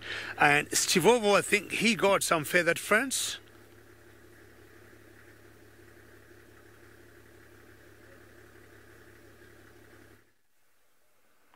Yes, we do. Thanks, David. You've caught up with some of the migration. How fantastic. Well, we have caught up with 2 steppe eagles. The one on the right being a juvenile. You can easily tell that by sort of the white barrings there on the wing. And the one on the left being an adult. Very interesting birds, the steppe eagles, because they accumulate in flocks of 10 to hundreds of birds around sort of insect, or should I say more likely termite sort of explosions. The alates of termites, the flying termites, and you can find them in very large groups, feeding on them, running around on the ground, catching them in flight. Also, they accumulate in areas where red-billed quelias nest. I once counted 70 in the sky flying above a red-billed quelia nest in the northern Kruger many years ago. But they are an interesting bird because they come all the way from the Ukraine, breeding north of the Himalayas, all over sort of Asia, Eastern Europe sort of part of the world. The steppes, the Russian steppes, I suppose you'd call it. That's where they get the name from.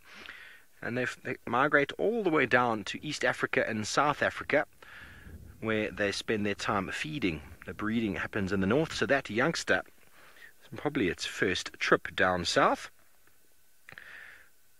and learning a lot from the adult. Beautiful indeed. But unfortunately their numbers are decreasing at a rapid rate due to all sorts of things happening up in Europe, and power lines. They reckon there's quite a big decrease in the populations due to the fallout that happened in Chernobyl, that nuclear fallout that affected the birds' breeding. And most of the migration happens through Israel. There's probably 500,000 birds that migrate through Israel every season. It's a lot of birds, and it's decreased.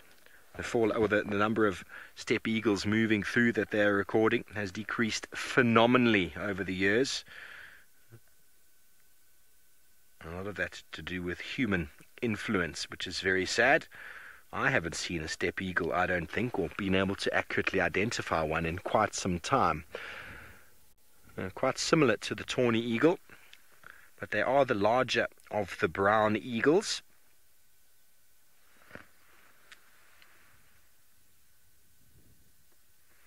And if you can look closely at the one on the left, you can see the gape, which is basically the mouth that extends to past the eye. Makes it quite easy to identify. But to be honest, the juvenile is what makes it easier. The juvenile got that very characteristic white barring on the outside of the wings. They are enjoying the sunshine like the mongooses. There we go, Anna Marie. I'm so glad I'm able to find you a steppe eagle. James Hendry told me he'd seen one recently, so super excited that I'm able to identify one for you.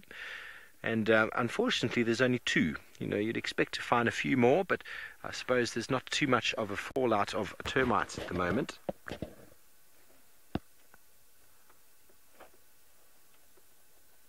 Termites enjoy coming out, or the alates coming out after some rain. So maybe these eagles are waiting in a little bit of patience, waiting for them to come out. I don't know of any quelea populations up here, nesting queleas, but they're generally nesting down in South Africa December, January time. So the steppe eagles get you just in time to feed on them. But I don't know of any quelea populations up this side of the world.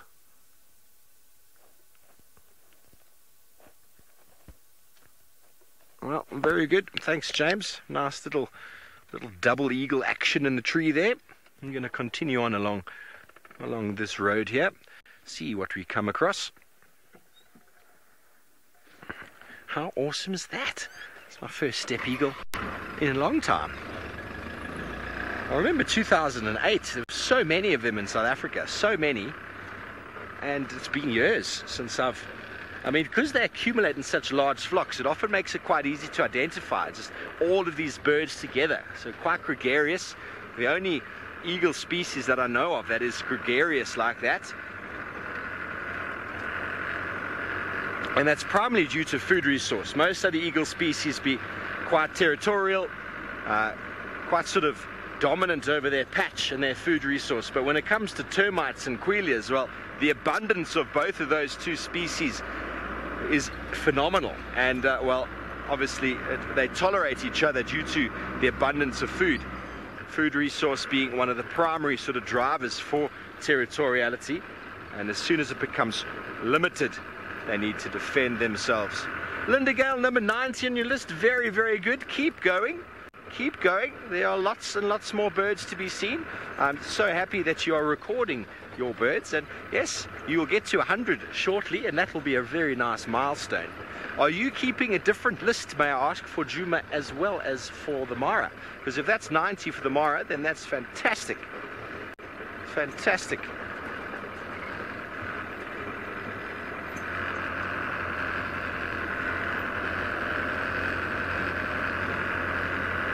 Paula, I think I've kind of answered that question a little bit, but when it comes to large flocks, when you talk about small birds, it's all about food resource. Queleas can only afford to live in large flocks because they feed on seeds, and they basically accumulate and breed after the grasses have all seeded, which means there's enormous amount of food for them to feed on. The steppe eagle, for example, accumulates down here. They've bred up in Europe, they've done their thing in in Asia, Eastern Europe, and they've come down here to feed on an explosion of queleas and termites. So there's enormous amounts of food, so they can afford to be in large flocks, similar to storks as well, moving through the area. Safety in numbers as well from predators. But when you see normally your monogamous pair, breeding pair of eagles, fish eagles, martial eagles, tawny eagles, well, they don't mix, they don't stay in groups, they are very aggressive towards others of the same species, and that is because food resources for what they go for is limited. I hope that answers your question. But when you find lots of birds in mixed feeding groups, they are facilitating different sort of ways of feeding in a tree. It's generally on insects, feeding on different ways of how they are doing. So talking about gregarious animals and those that like to hang out together, there's no more gregarious animal out there than the little chief himself.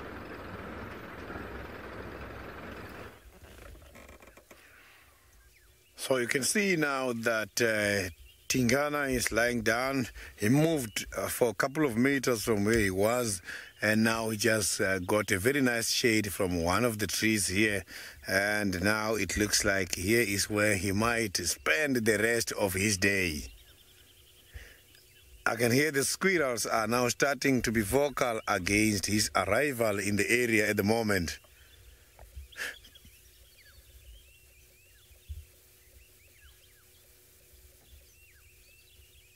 Yeah, so the squirrels are now starting to make noise, and that is because of his presence. You can see he is now like he looks very tired at the moment. So if you see the tip of the nose when it's too dark, it means this animal is too old. From 8 years onwards is then that you will see the tip of the nose starting to change to become dark. You can see that one is black at the moment.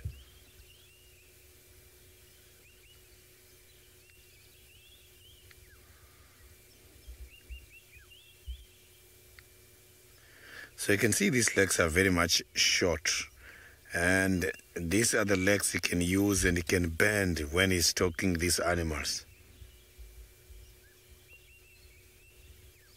He's one of the best stalkers here in the area, Tingana.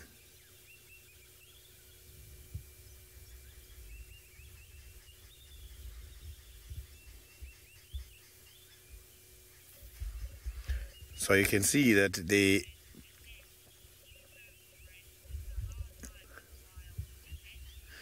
that is true indeed. He does deserve to rest. It is tough here in the wild. Every time these animals are waking, and they are working very hard. They must have to look after their territories, they must maintain them, and they must eat at the same time. Some of the water holes are seasonal. Now they are very much dry. They must travel long distances in search of these waters. Sometimes on the way to the water hole, get disturbed by the lions, because them and the lions, every time they chase each other, lions normally chase these leopards. And sometimes they lose their efforts by catching something, and the hyena comes and take it away shortly after the kill. So it's very much complicated. It's tough.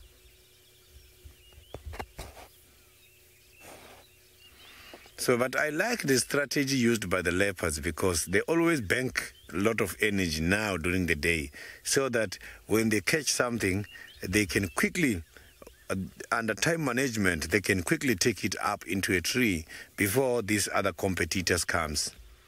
So, which is a very good idea, because if they don't do that, if they chase animal for a long distance, after a kill, if something comes, it will be difficult for them first to defend, and it will be heavy for that prey for them to drag up into a tree.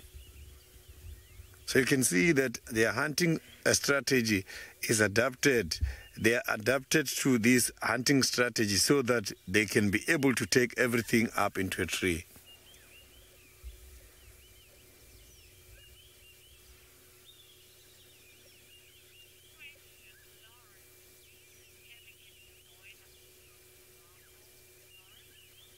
Lauren, he does get annoyed. That I have seen on several occasions. These animals, when these squirrels are making noise or telling all the other species to be alert, you will see them looking at the squirrel up into a tree with an eye. You will see that look is saying, what you are doing, I'm going to catch you one day. Because the squirrels expose them. It's the one that mostly spoil the hunt.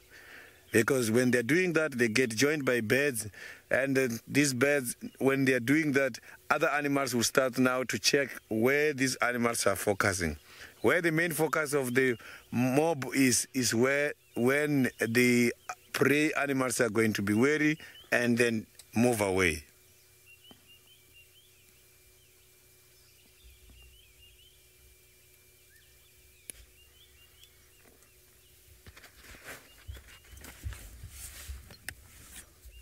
So I don't think he's going to show us anything anymore. So I'm thinking now that maybe we can move on and see if we can visit Hosanna again. Maybe Hosanna is showing some of the activities where he is. At the moment, Tingana is now becoming very flat.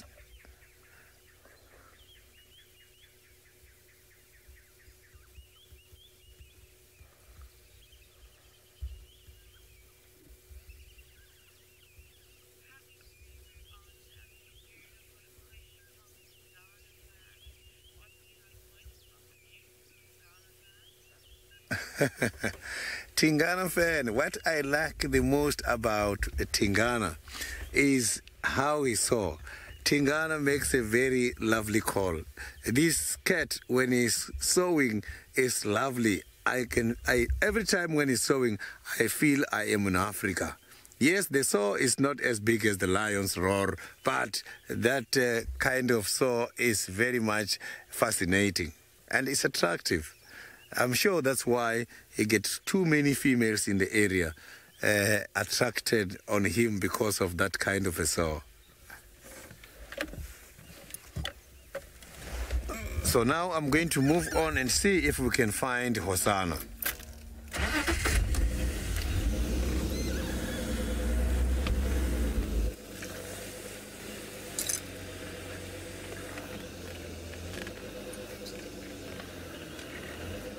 So it's quite a very difficult area to drive here where I am. So I'm just trying to look for an easy road to go out.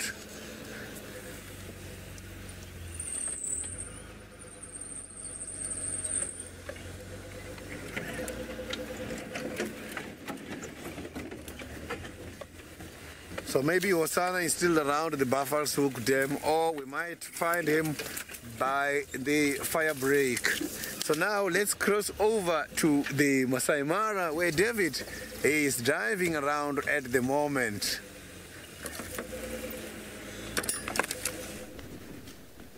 Aye.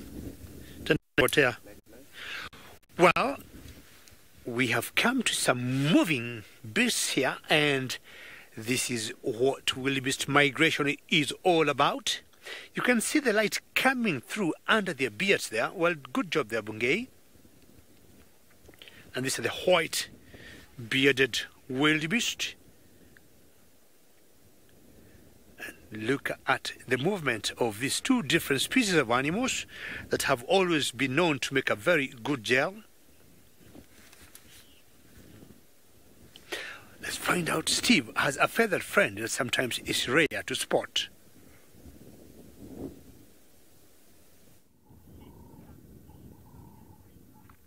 We do. We've got one of those special birds that I will always stop for whenever I see them. The southern ground hornbill with two crowned cranes in the background.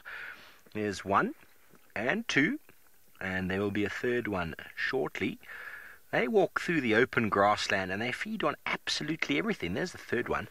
There's actually a fourth one coming in from quite far on the right. So very interesting, because in South Africa you only ever find ground hornbills in odd numbers. I don't know why. It's possibly due to the fact that they only ever recruit one youngster at a time. The youngsters, they reckon, take about 10 years. Every 10 years they successfully reintroduce a youngster into the population. And is that one a youngster? It is indeed. The one on the right of the picture is actually a juvenile. It's lost the greyness of the face, so it's becoming sort of mature. But oh, there we go. It's busy. Oh, what has it got? It's got a frog or a mouse or something.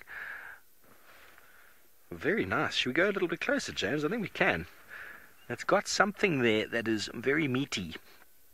They walk through the open area. They'll catch snakes, lizards, scorpions, mice, insects, and they'll eat on fruit, absolutely everything, which then the family, because it's a family group, there'll be an alpha female and a male that do the breeding. They lay 2 eggs. I didn't like whatever that was.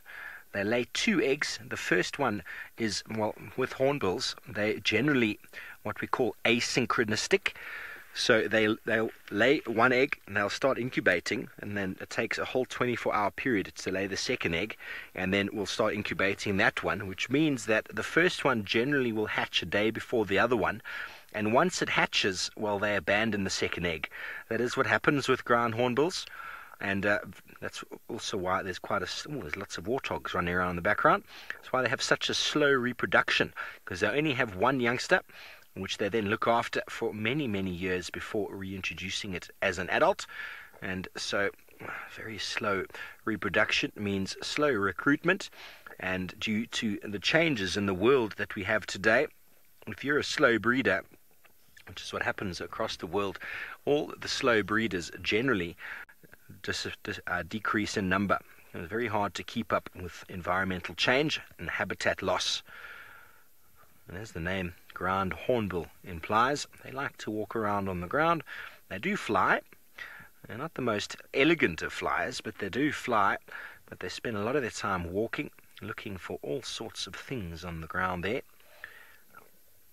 Very nice to see. The southern ground hornbill, it is called, even though we are not in the south at the moment.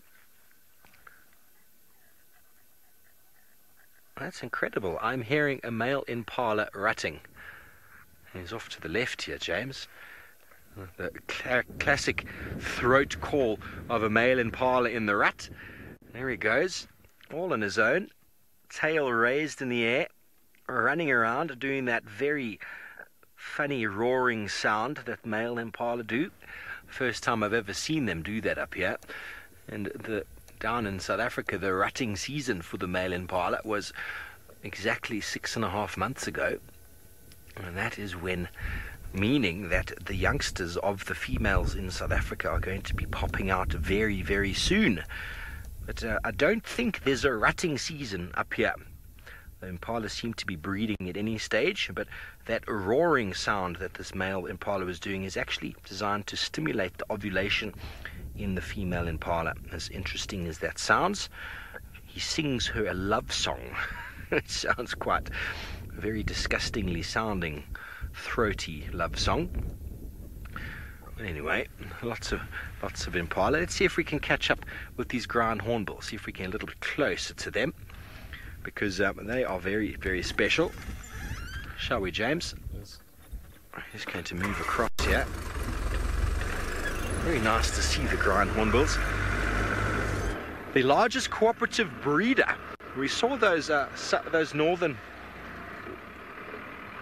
ground hornbills are so big. I'm sorry I didn't get the name there, Megs, but they are a cooperative breeder, just like the northern and southern white crowned shrikes, which means that they assist in the rearing of each other's chicks. Francis from Israel, they are a very big bird. Very, very big bird. I'll tell you exactly the weight now. I forget the numbers exactly, but let's get a little bit closer, maybe a little bit more light. And they're seemingly quite relaxed. Generally, they take flight if you get too close to them. And there's 4 now. 1, 2, 3, 4. The juvenile has heard the car and is not so happy with it. It's busy running after mum or dad. Here they are in front of us here. Mum or dad. Let me just check to see what weight they get up to. But obviously, seeing as they don't fly that much, they can afford to get a little bit bigger. Because if you're walking around all the time, well, it makes sense to actually pick up a little bit of weight. But they do nest in cavities in trees, so they get just under 4 kilograms, so close to 8 pounds in weight. And the male is slightly bigger than the female.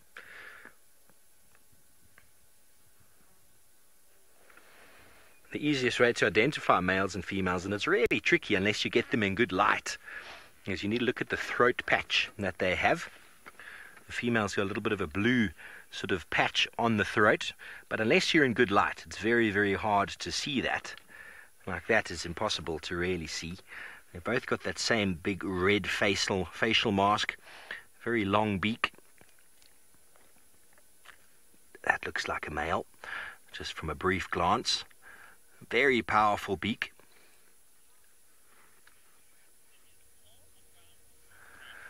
Lauren, I have actually no idea. I just know that these are called the southern ground hornbill, and maybe it's just the same as they identified the southern white rhino, or the white rhino. It's just a name, I suppose. But very interesting. Maybe there is. Maybe there is. I really don't know. I've never seen one. Maybe these are, let's call these the northern ground hornbills. I'm not sure, Lauren. I'm sorry. But you see how powerful that beak is. Ground hornbills are well known for breaking windows, low-lying windows, because they are actually extremely aggressive towards members of the same species. Ground hornbills will either accept another member into their family or kill them. So it is either or. They don't tolerate intruders, but sometimes, an intruder is actually necessary to maybe swell the ranks. But that is why windows, especially low-lying windows, get broken, because they see their reflection in the window and they smash it with that beak. I know that hornbills have a real big issue down in Djuma.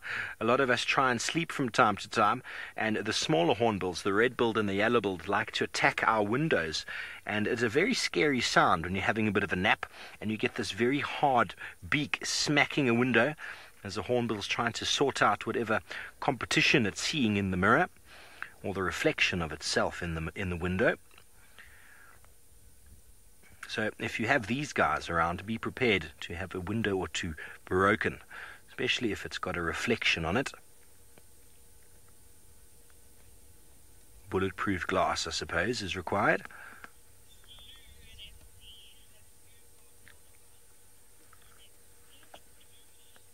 Okay. Thanks, Megs and Louise in FC has Googled the northern ground hornbill, and they're a bit more blue in color, and they're further north from where we are, north of the equator. They don't actually come down into Kenya. So thanks for that, Lou. That is a very, very good thing to know. I suppose if there is a southern, there must be a northern, just like there is a black and there is a white, and there is a 2-year-old impala in the background. Ground hornbills stealing the show. Very good. Well, let's see if we can move up a little bit further and maybe get more of them in shot. See if they catch any food. I did see in the distance over there, and after these hornbills we're going to go around, I saw those little pigs again, the little ones about this size, just on the other side of the open area. So once we relocate on these birds, we might go around there. Also have got some herons in store, we won't be too far away. But while we do that, let's go back down to Sydney, who is spending time with leopards, although he's trying to relocate the little chief.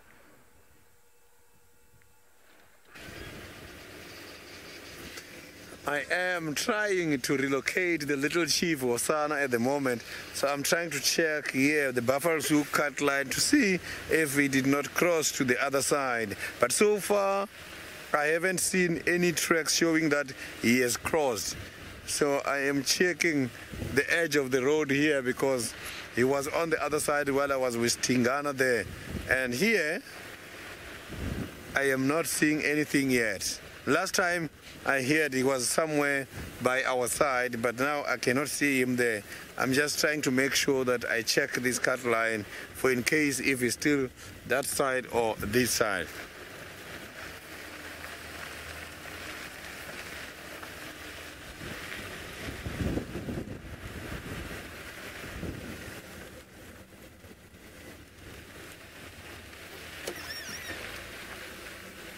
Yeah, it looks like he crossed somewhere here.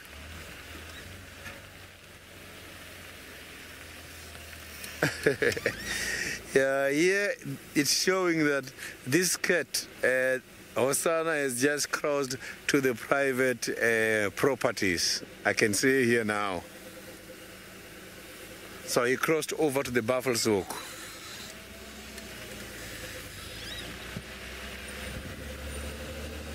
So maybe he's going to come out again late afternoon, because here, the dam they are depending on here is the Buffalo's Hook Dam.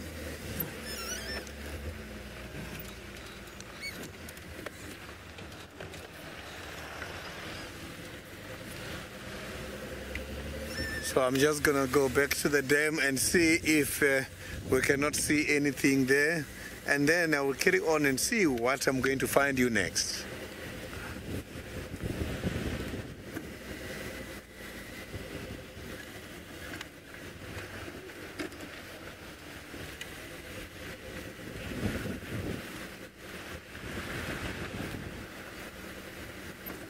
Inet, there has been a sighting of Kalamba yesterday afternoon, somewhere around the Torchwood Dam. I could hear these other guys talking about it over the radio yesterday, and I think Kalamba was also calling as if Tandi was not far in the area. The other guys were also very much inquisitive about Kalamba calling, whereas there was no response. But that gave the other guys a sign that Tandi might have been somewhere in the same area yesterday late afternoon.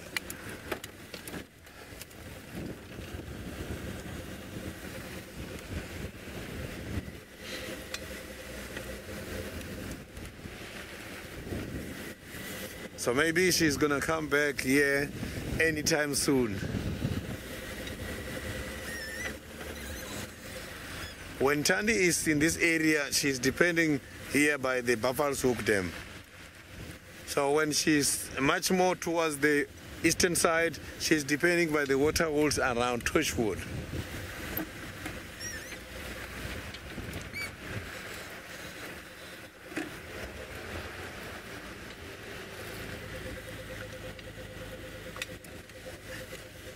It is indeed very good news. I haven't seen Tandi for quite a long time at the moment. Tandi, last time I saw her is when she was trying her luck on scrub hairs, and she missed 2 different scrub hairs in less than 30 minutes. So I think Kalamba, if she wants to be a very good hunter, must have to start by the scrub hairs. So scrub hairs will train her to be a skillful hunter.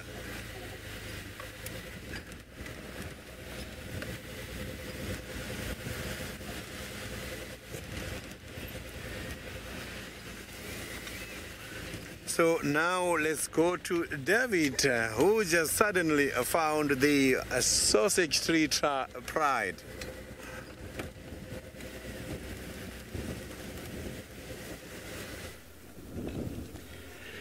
Well, finally, I have gotten to where I wanted to be.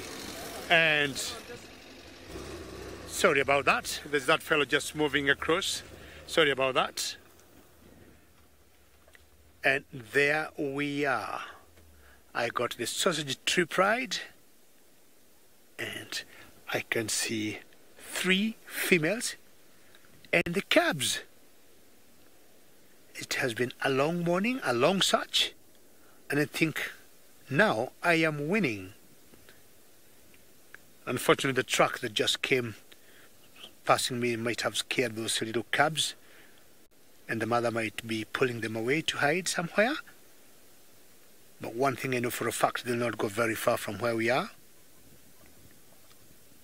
Remember, this is a very interactive safari we are doing. Should you have any questions or any comments, they're very welcome using #SafariLive. For those who are joining us for the first time, this Pride of Lions is called the Sausage Tree Pride of Lions.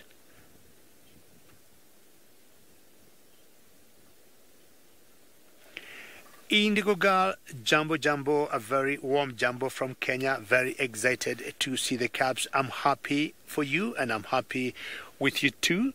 And I'm going to move forward a little bit because there's one calf that's looking at me. Just hang on for 1 second.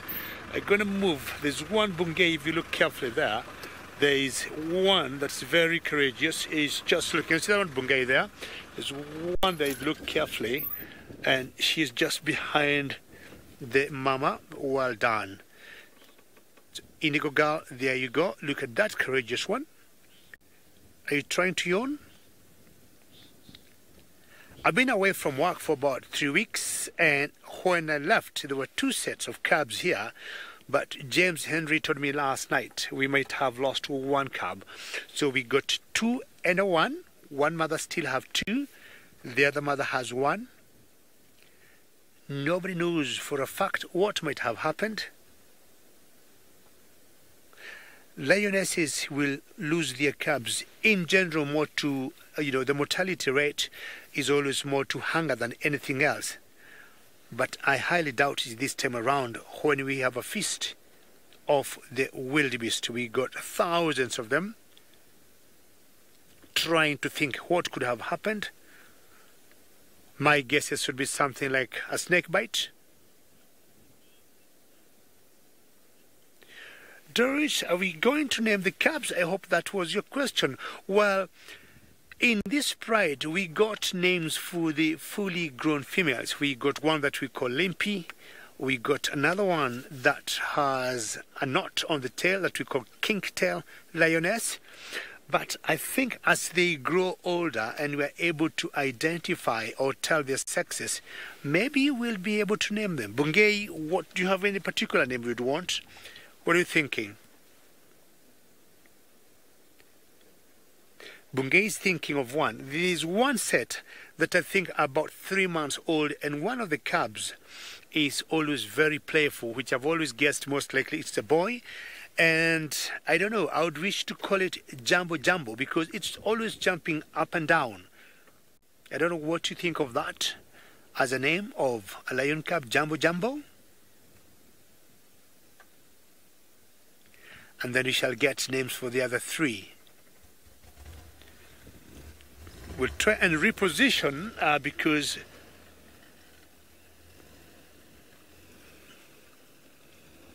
that one cub is trying to move away there, and Jumbo Jumbo is one name that I'm thinking about. But let's first go to Steve because I want to reposition, see whether they can get hold of the cubs again. Let's first go across to Steve Ovo.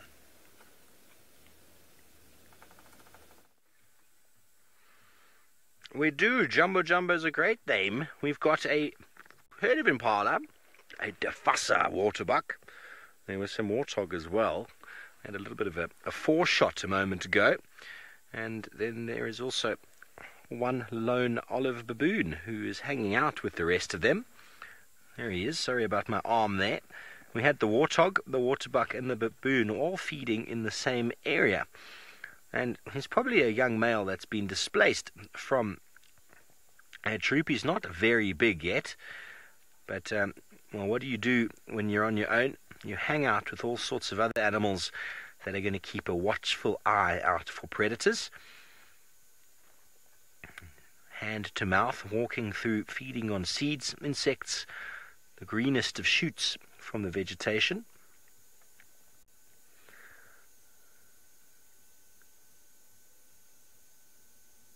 There we go, more comfortable. Everyone else is relaxed. He's quite relaxed. You see him busy eating on the green grass there. Sometimes I definitely see my brother when I watch these sort of scenes. Younger and older.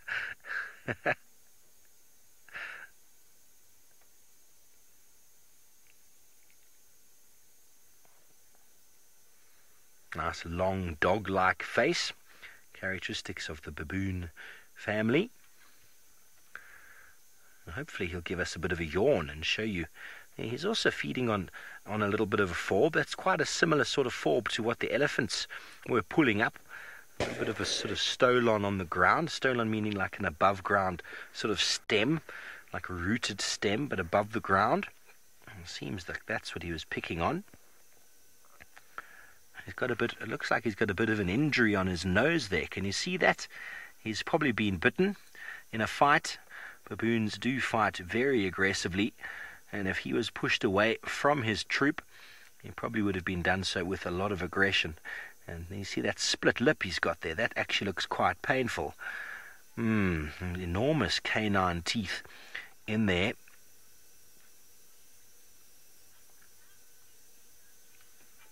Courtney, I know it is sad. He's a little bit of a nomad at the moment, but no doubt he will find other young males like himself, and then will go off and form his own oligarchy, own group of dominant males. But he wasn't tolerated in the family, so he's off on his own, spending time with his friends, the waterbuck, the warthog, and some impala. Well, we're going to move on in search of these heron for James, and also hopefully get another view of those little piglets. But in the meantime, it seems like Sydney is continuing the Big Five drive.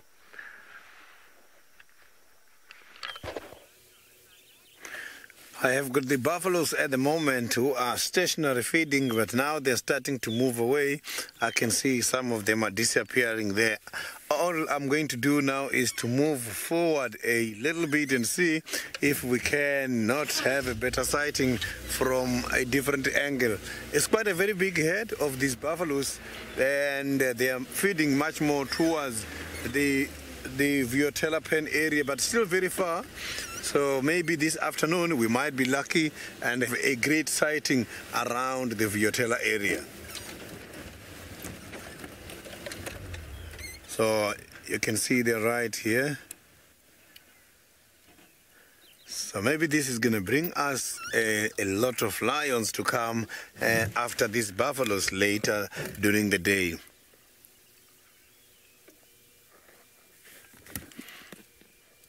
Sydney, I'm standing by, said. So I'm just trying to give someone a direction of where to find Tingana. Tingana, I left him unattended. He is sleeping somewhere by the southwestern side of the Buffalo's Hook Dam.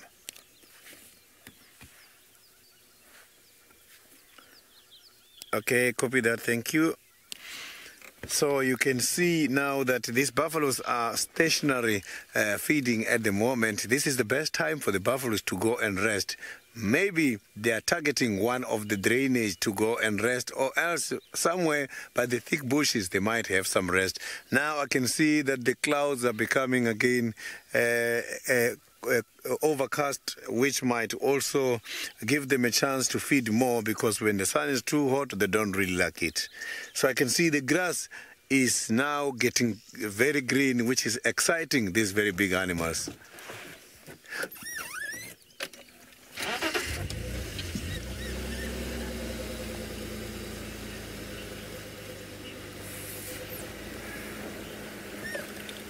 Christina, the male buffaloes here, unfortunately, it doesn't work like the zebras where you have got one male in charge of the several females in the form of harems.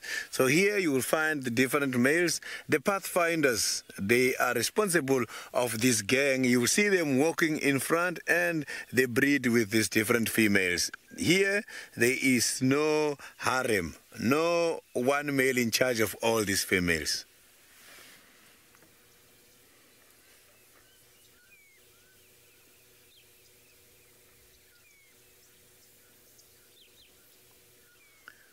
You can see the little ones are also there. The color is still very brown on that one. Must be a little one from the previous breeding season.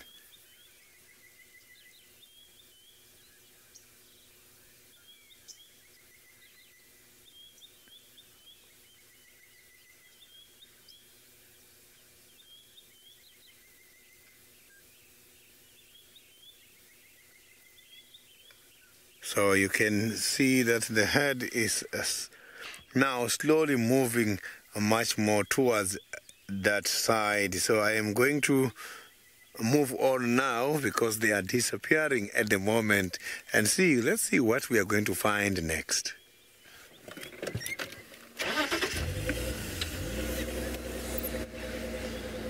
Let's go back to the sausage tree with David by the Masai Mara.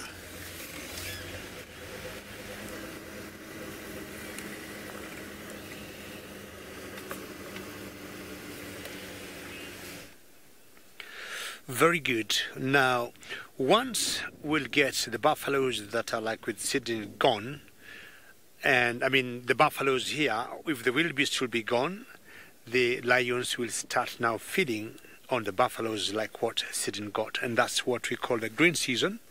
But as yet, it's all feast and Christmas and having party with the wildebeest, which are always easy prey for the lions to get. And as usual, very characteristic of lions to go flat. You can tell this one female here is very sleepy. Last night, James Henry saw them. I think they were with Bungay, and they had a kill. They had brought down a wildebeest, and chances are maybe until later today is when they would be thinking of getting more food. She must be very sleepy.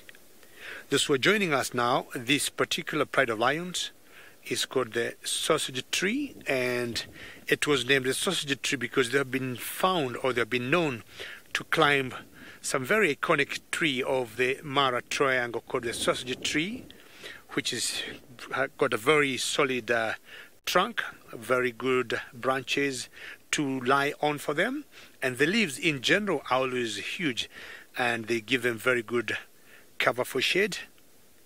And if these cats get irritated by the flies in the grass, the flies will not get them up there. That's why we call this pride of lions the sausage tree. Remember, for those who have never joined us before, should you have any question, you're more than welcome to ask. Any comment, please send it through using hashtag SafariLive on Twitter.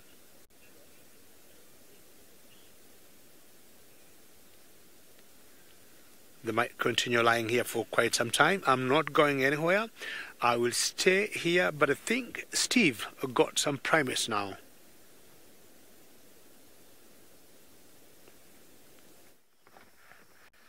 We found the rest of the baboons. They're not far from where we saw that one youngster. And there's a few youngsters in the front. And some guinea fowl, of course, feeding on the seeds in amongst the baboons. And that one got a tummy itch. Enormous family. There's more than 50 individuals here. The oligarchy of males dominate. Let's see if we can find a big male.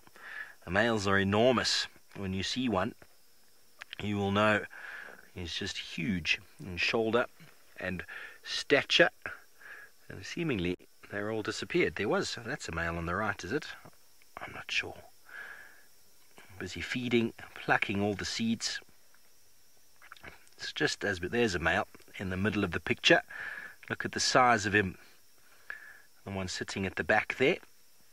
He's enormous. Unfortunately, he's in the shade. You can't really see the size of him. The one in the foreground being about the same sort of size as the baboon we saw just before. And there are some baboons screaming in the forest off to our left-hand side. Daily there is occurrence of all sorts of animosity within a baboon troop and discipline, just like in human society where, someone steps out of line, they get taught a lesson. And we have it every single day when I get back to camp. Something goes on with the baboons right in our camp there. I don't know if maybe there's some new dynamics going on in and around there, but the baboons are not happy. Every single day there's something going on, screaming and shouting and carrying on. How quickly they're eating. Blop, blop, blop, blop, blop, blop, blop, blop. They find nice food resources and then they really scoff it in. Hello, Andrew. You want to know what baboons are closely related to? James can pan out and show you my face. That'll give you a good answer. Baboons are very closely related to us, in fact. We are all from a very similar sort of lineage. Baboons and humans are basically the ape that left the forest to walk out in the open plains. How's that for? Monkeys stayed in the forest. Essentially, they do come out a bit, but they pretty much spend most of their times in the trees, where baboons range out in the open landscapes, similar to what we've done, but they still depend on trees for roosting, and that is why they have not changed their form the way we have.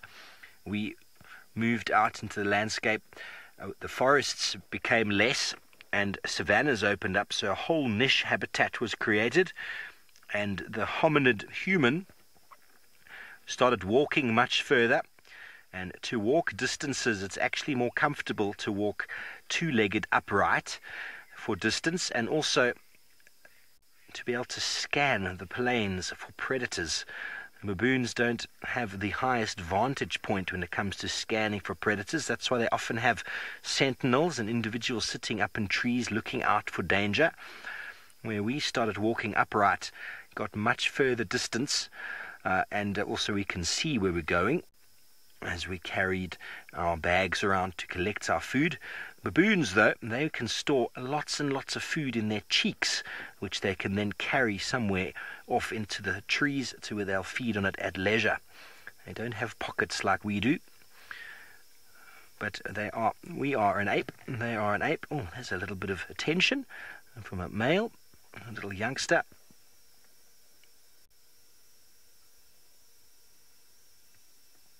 So there's a number of baboon species in southern Africa. We've got the chakma down in South Africa, the olive up here. The yellow occurs in Zambia and Malawi. Sorry, Megs, you go again with that question from Samsung, please. As they're constantly feeding.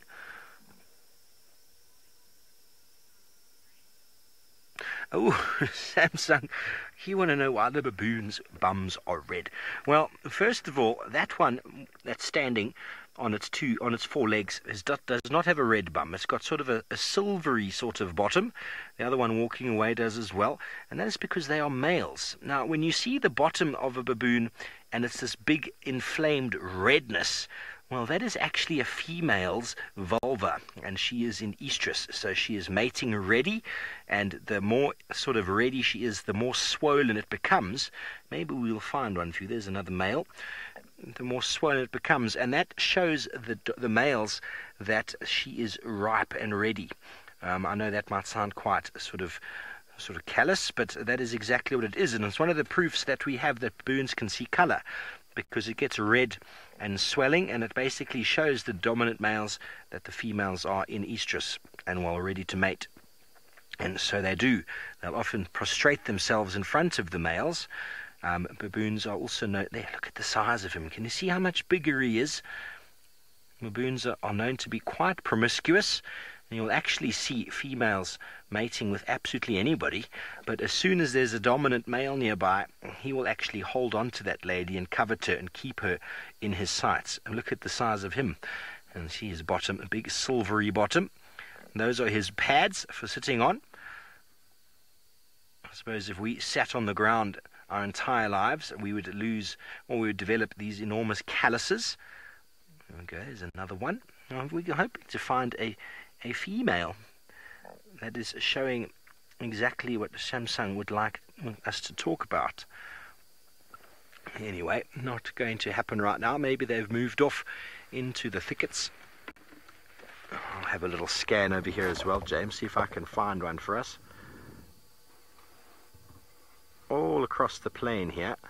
And to the right, you'll see that the baboons, once again, are familiar with zebra and some warthog there, all feeding different sort of vegetation and food, but facilitating each other in the fact that look how many of them have their heads down. Even the guinea fowl are enjoying the comfort of being in the middle of the mix. Very hard for a predator to get in there and catch someone, because baboon are very, very vigilant.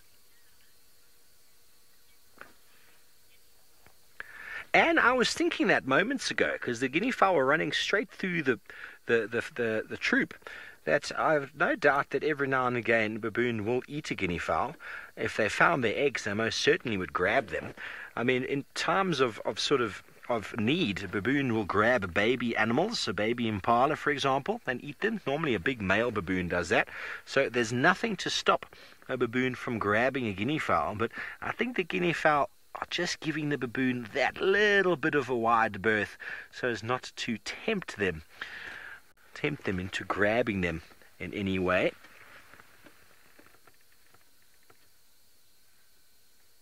But that would be something to see, and I hope to capture it live for you if we did.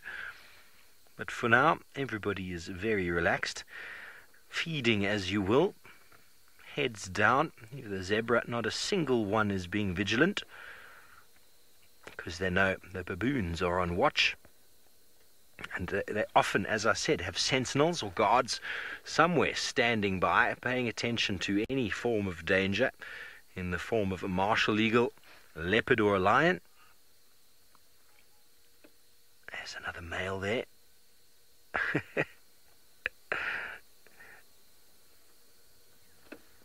They are very funny. Baboons are always busy.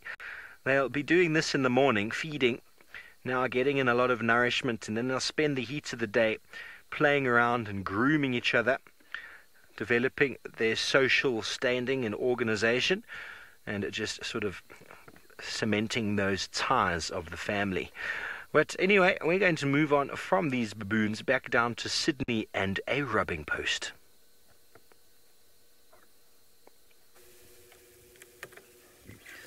So I want to show you this very nice furniture here. These animals, they are making themselves a furniture at the moment. You can see, look at that.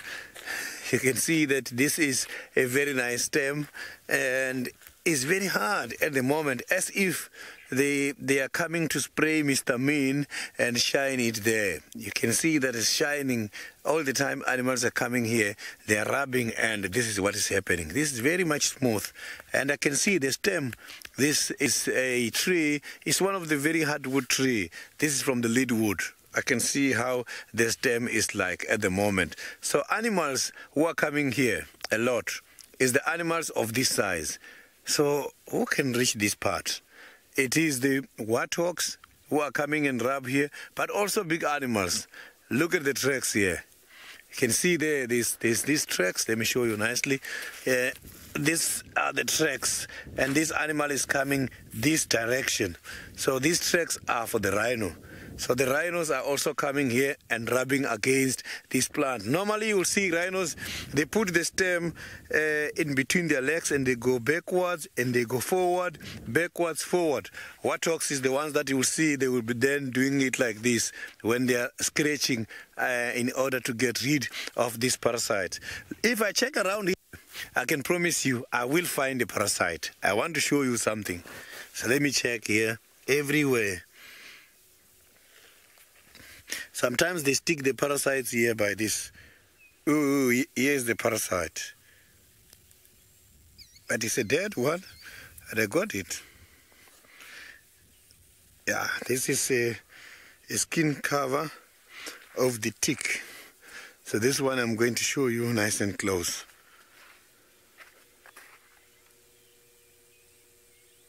So this was a tick, you can see that. So these ticks are the ones who are absorbing the blood from these animals. So this was stuck there with mud. So it means it was taken out by one of these animals. So that's why an area like this can be very much dangerous, because this kind of animals, they leave behind this kind of insects. So this one is not alive, it's dead. So these are the ones who are causing and transmitting as well some of the diseases.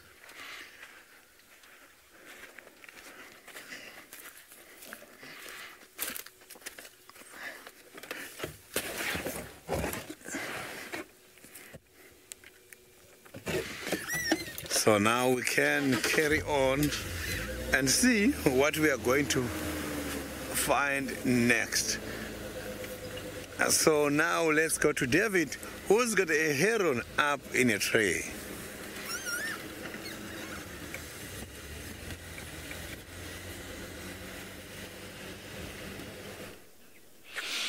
Well, I think earlier there was a viewer who had requested Stevovo or Steve to find him a heron. I think his name was James. And James, I hope you're still watching, and I have been able to find for you a grey heron. I hope this will make your day or your night, James. This is what we call a grey heron. And very interesting to see where he is, or she's perched up on top of a tree. And I'm sure you know they all feed, or herons will feed on crustaceans. And below that tree, or to the left of that tree, Bungay will show you, there is a pan of water. There's a little well there, very good. Bungay, and definitely she is close to food.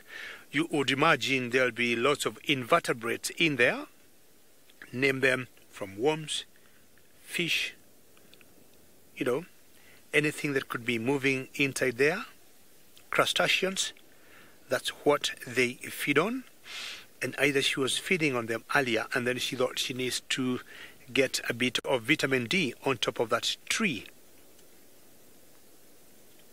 Herons are always very patient, so once she warms up and she'll want to go back to the water, they'll always stay in the water, and very quietly they will move as they feed.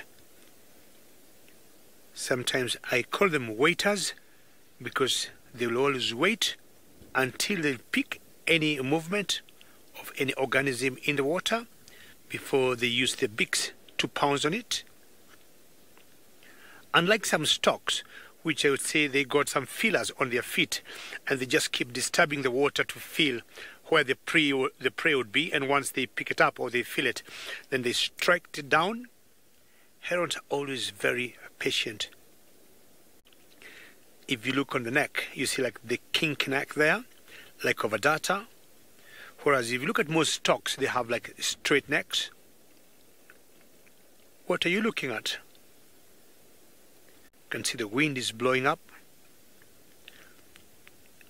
And one of the differences between storks and herons in flight, they tend to pull their necks towards the body. The herons, while the storks maybe will have their necks straightened out as they fly. She's definitely looking at something, most likely looking at the water below. Remember, this is a very interactive safari that we do. Should you have any questions or any comments you'd like to send to us, please do using hashtag SafariLive.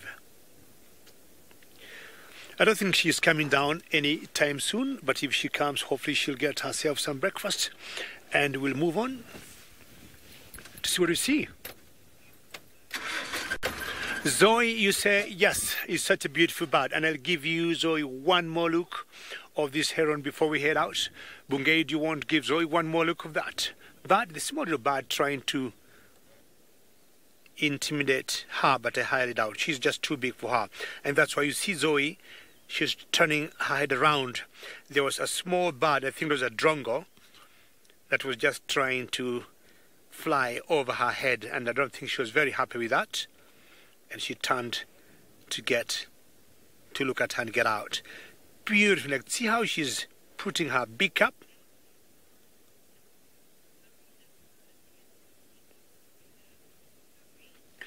Zoe, you'd like to know how long these herons live for? Please allow me to give you that answer this afternoon. Don't go away. I think I stayed home for a very long time and I got sleepy on the job, Zoe. But this afternoon, I'm sure you'll be tuning in and I'll tell you for how long they live for. Alrighty. Sorry for that, Zoe. We'll drive along this lug to the left, and we are always excited, or we are always lucky, because it has lots of water. And in Africa we say water is life. So it could be anybody along the lager, could be more lions, could be elephants having a drink, or giraffes. The time, I can't remember when, that could be like a month ago. So two beautiful malachite fishers, and they were mating around the area, and hopefully I might, but today if not, find out what we'll see.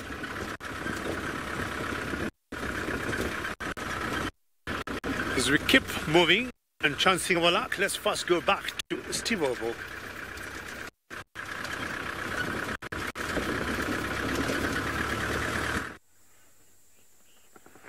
Thanks, David. Thanks for finding the heron. I've been spotting a few in the distance, but I've yet to get one on camera for James. But have a look at these warthog, this little family. You see the big pig in the back left of the screen, huge tusks. And then the female here on the left of the screen, huge tusks. But when you look at the babies, when they look at you, you see the little whiteness on the side of the face. Well, that's a little beard that they've got, which actually allows an animal like a cheetah or a leopard, for example, to see them from a distance, to go, hang on, I'm not going to mess with that. Before I went on leave, I was actually out with Big James. We were with Kenya, and she was busy hunting a warthog that had its head down. And once the warthog stood up and showed its tusks, well, she decided better than trying to attack that thing, because the tusks, look at all the babies. You see how obvious it is. It looks like they've got tusks, but alas, folks, they do not. They do not. Even the female on the right has got very small tusks, but that beard stripe along the side of her face, very nice sideburns, if you will, give her that sort of intimidation sort of strategy. And how amazing is that? 1, 2, 3, 4, 5. 1, 2, 3, 4, 5, 6. 1, 2, 3. 6 youngsters.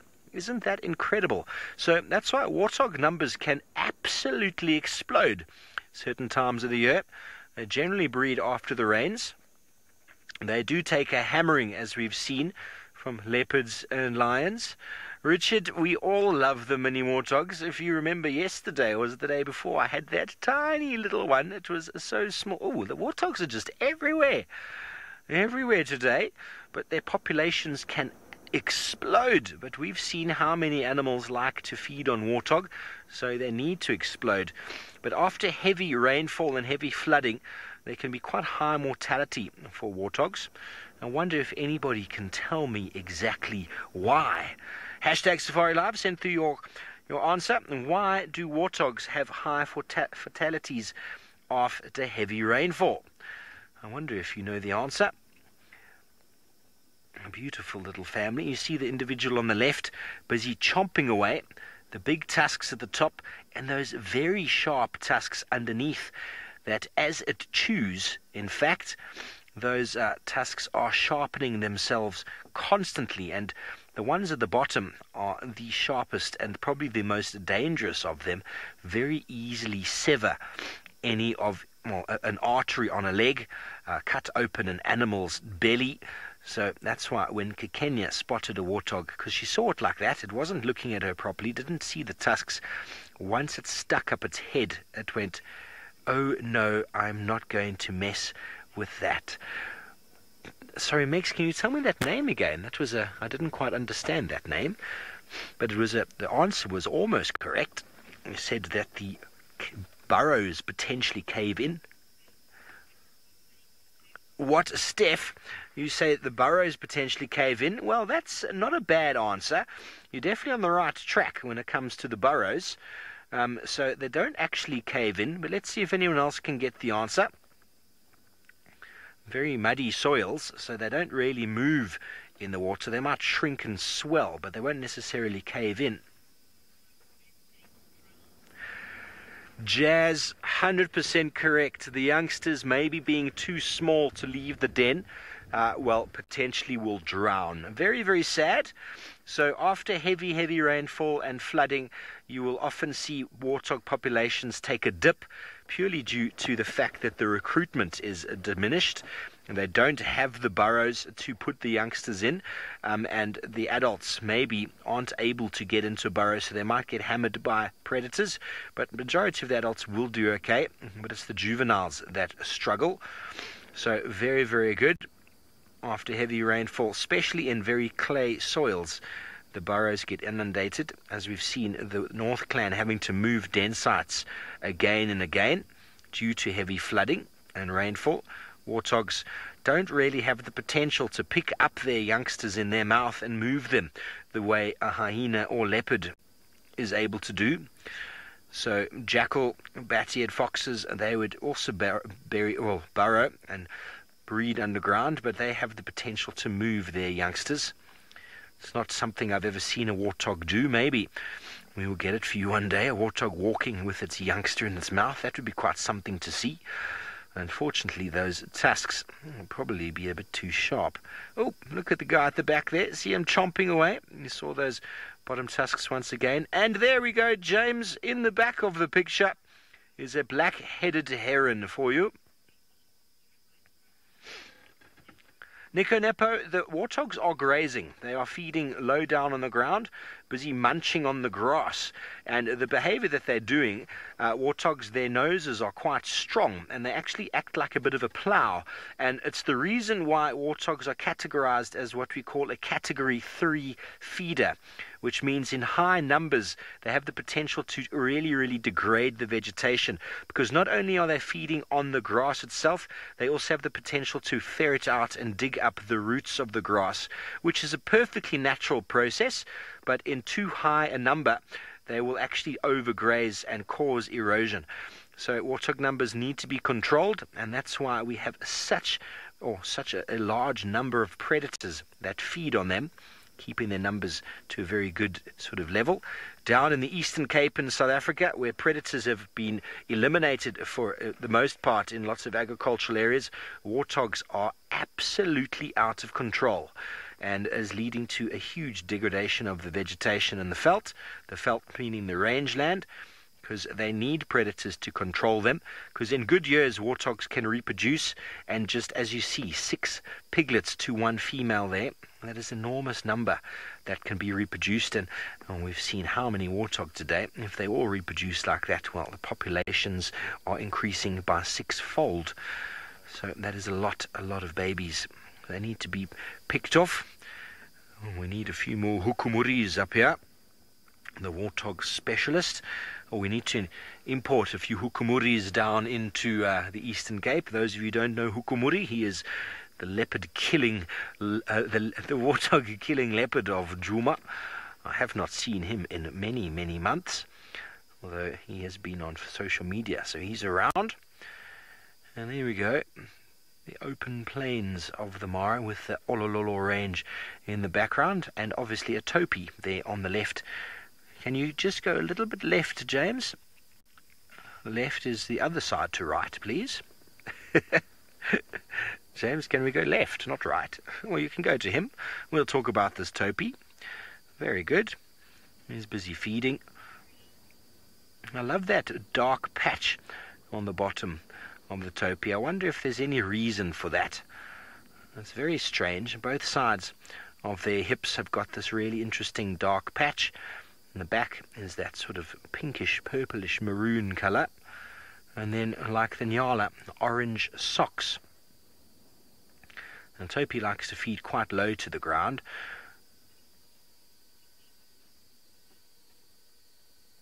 Another one in the background with a Thompson's gazelle. And an antelope that would fall in the middle of these two, well, most likely be an impala.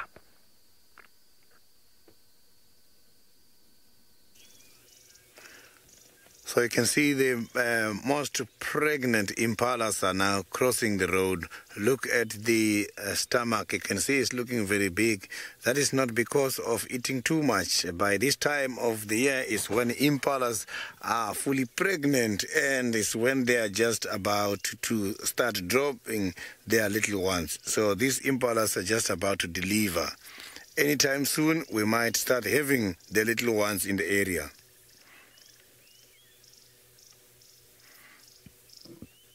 So a lot of them from this head are pregnant at the moment.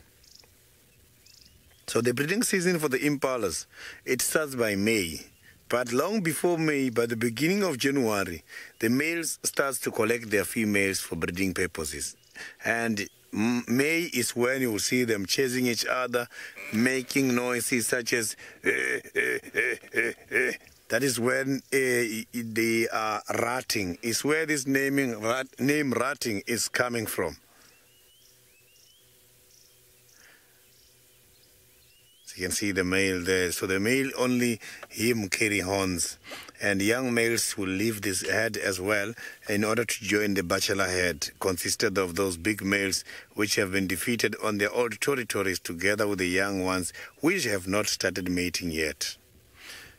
So it's surprising seeing that the impalas young male joined the group of bachelorette consisted of the losers in order to learn how to establish the families. So they learn from the losers as well how to start their own families. So I don't know what kind of advice they are getting from those who lost the battles from the territorial fights.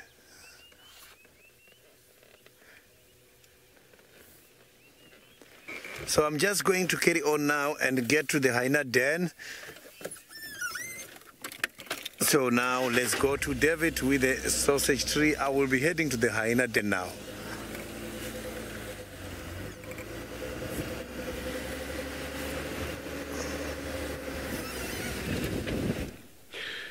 Good luck, Sydney, to the hyena den. Hopefully you're going to see the pups today. Oh, yeah, we saw the cubs yesterday. Hopefully you're going to see them today. I meant to see the cubs and not the pups.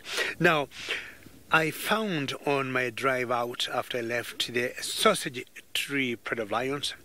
This is actually the sausage tree. So that Pride of Lion was named after this tree. And the fruit you see, or the fruit you see hanging there, are what we call the sausages. If you look at them carefully, they take the shape of sausages. You see how green that tree is and how close the branches are. So the shade that it would give to any animal either below it or above, it's very solid. So those lions have been known to climb this particular tree all the way up. All the way, sometimes you just see their legs or their feet hanging and their tails. And that's how we ended up naming them the sausage tree Pride of Lion. It's a very iconic tree of the Mara. But where I come from, wildebeest. MK, how are you? And I'll tell you what. We do not eat the fruit, but what we do, we use the fruit, like in the village I come from, to make some local wine. The days we have weddings or other big celebrations, for example, when we are lucky and we have a bumper harvest of either corn or other crop, people will always celebrate, and will celebrate by making some wine. And the wine we make by getting some water in a gourd, and then we put a bit of sugar and some honey in it, and we keep it so close to the fire. Then we harvest this fruit. Of course, when they ripen and they fall down, we'll try not to get them out of the tree, and remove the husk, and what remains inside is something like a sponge. And then we put it inside the gourd and put it close to fire for about 3 or 4 days. And MK, the drink that you get from that is so nice, it's so sweet, and you keep drinking it and drinking it. And to most of us in the village, it's like a healthy drink, more so because of the honey in it, MK. But the only challenge is it comes to time to go to the bathroom, and you'll need to go to the loo. You will stand up, but apparently as soon as you stand up, you come right down to your seat, because it gives you a high that you'll never expect. But the good news are, the following day, you don't get any hangover. Alrighty, that's the sausage tree that I wanted to show you because of the sausage tree Pride of Lions. Let's go across to Steve Ovo and find out the latest from him. Well, we've finally managed to get up close and personal with one of the coolest birds. Look at his neck, he's moving, a black-headed heron. Generally solitary, moving through open grassland areas. An ambush sort of specialist. That long neck can dart forward like a spear. Feeding almost primarily on insects, but will also feed on rodents. Look at him, he's doing a bit of a dance. Kind of when they move like that, they're trying to gauge the distance to something. And they'll even feed on birds as large as doves, which is incredible. I've never seen a heron with a bird in its mouth, but I watch them quite often moving through the long grass very slowly, the way that they're feeding. That's the typical heron sort of fashion. Whereas the storks, as David was talking about the difference between the two, well, they walk through and just pluck at the grasses.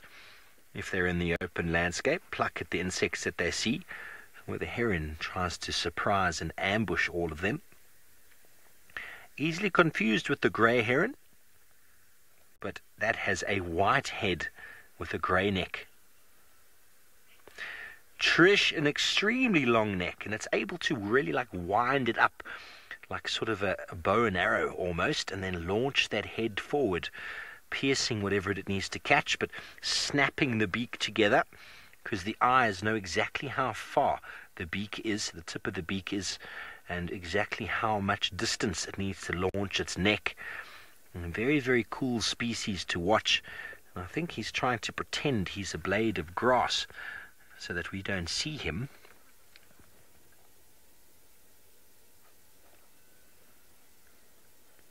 Can be active at night and in the daytime, moving and feeding, meaning they must have a decent amount of eyesight to see at night.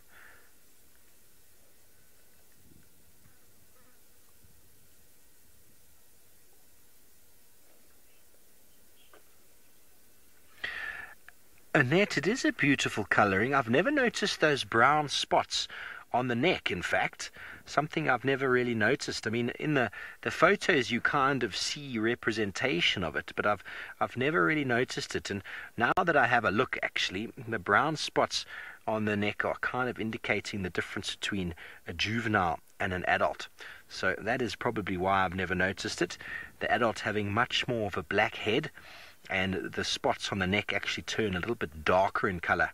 So that is a juvenile there with those brown spots, which is very cool actually.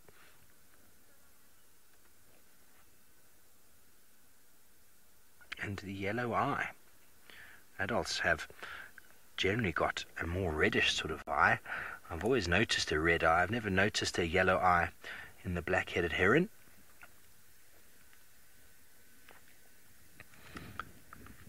But generally not found near too close to water. You generally find the grey-headed heron completely associated with water, with the black-headed heron away from water in open grasslands and maybe in sort of marshy, swampy areas, but not necessarily associated with them. So if you find one sitting in the water, generally a grey-headed heron, and one in the open grassland, generally a black-headed. But that is not always the way it works.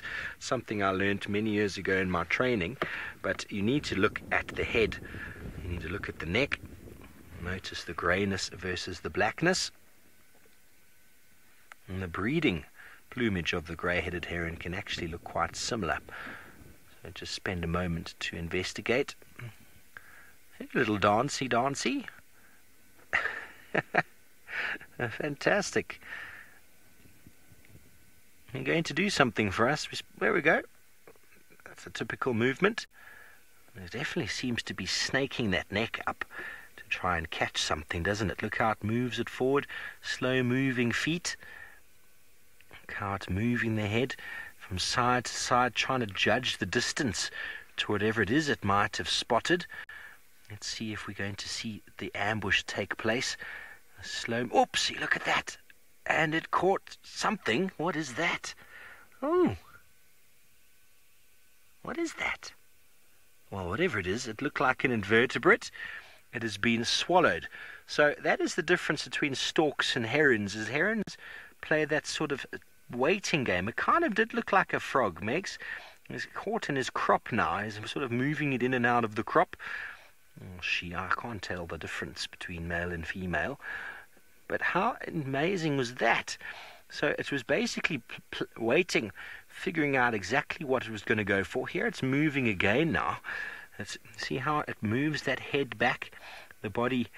Amazing how it can walk like that, still being able to see what it's doing and where it's going. One foot in front of the other. Locates its prey.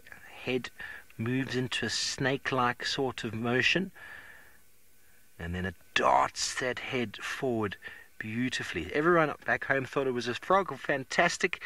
I wasn't quite sure. It did look a little bit sort of brownish and potentially slimy, but I didn't get a very good look at it. It was way too quick.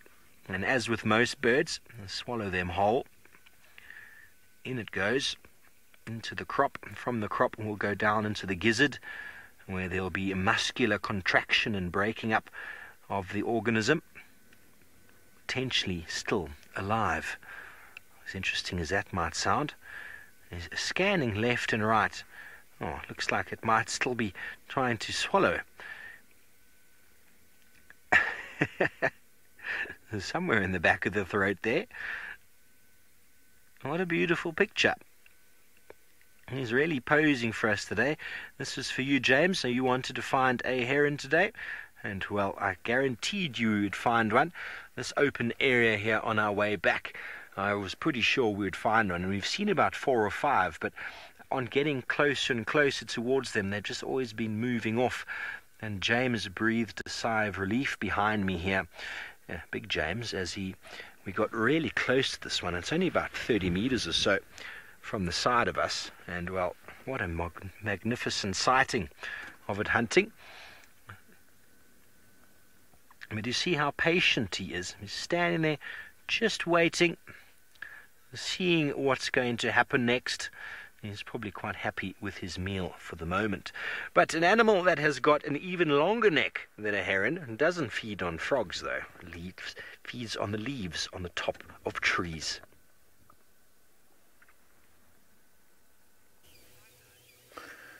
So the giraffe now is having the morning breakfast, and you can see it's now looking at me. That is a male giraffe. You can see on top of their oxycones, which is normally refers by a lot of people as horns.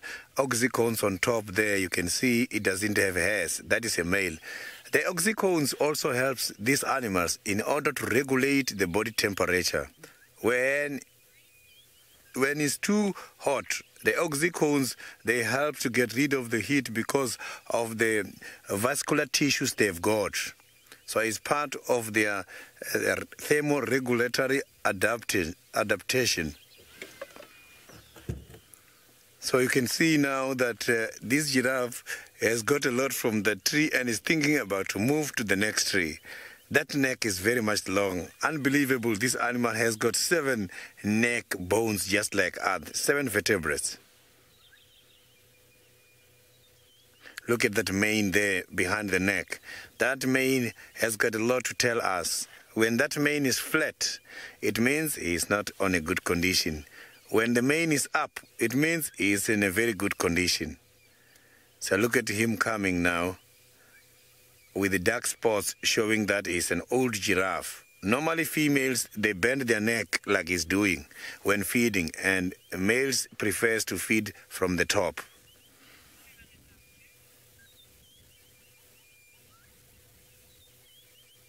So these animals, such as giraffes, when going to the water holes for drinking, they don't just go straight and drink. You must check. They first go to the water hole and spend much time observing if there are no predators.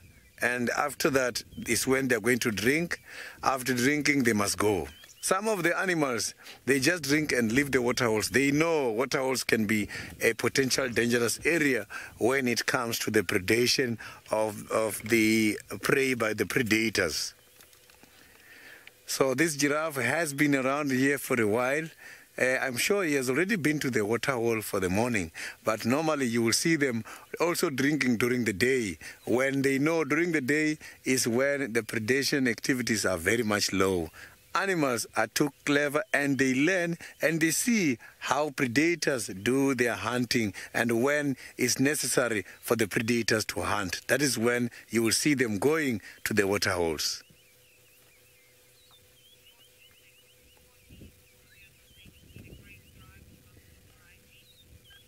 So this has been a great drive indeed, and it was consisted of quite a lot of interesting sightings all the way from the Kenya's Masai Mara lions and down here by the western side of the Greater Kruger National Park, where we have been lucky to see both Hosanna and Tingana this morning around the Buffalo's Hook Dam. And thank you very, very much for all your questions and comments. Let's meet again during this afternoon.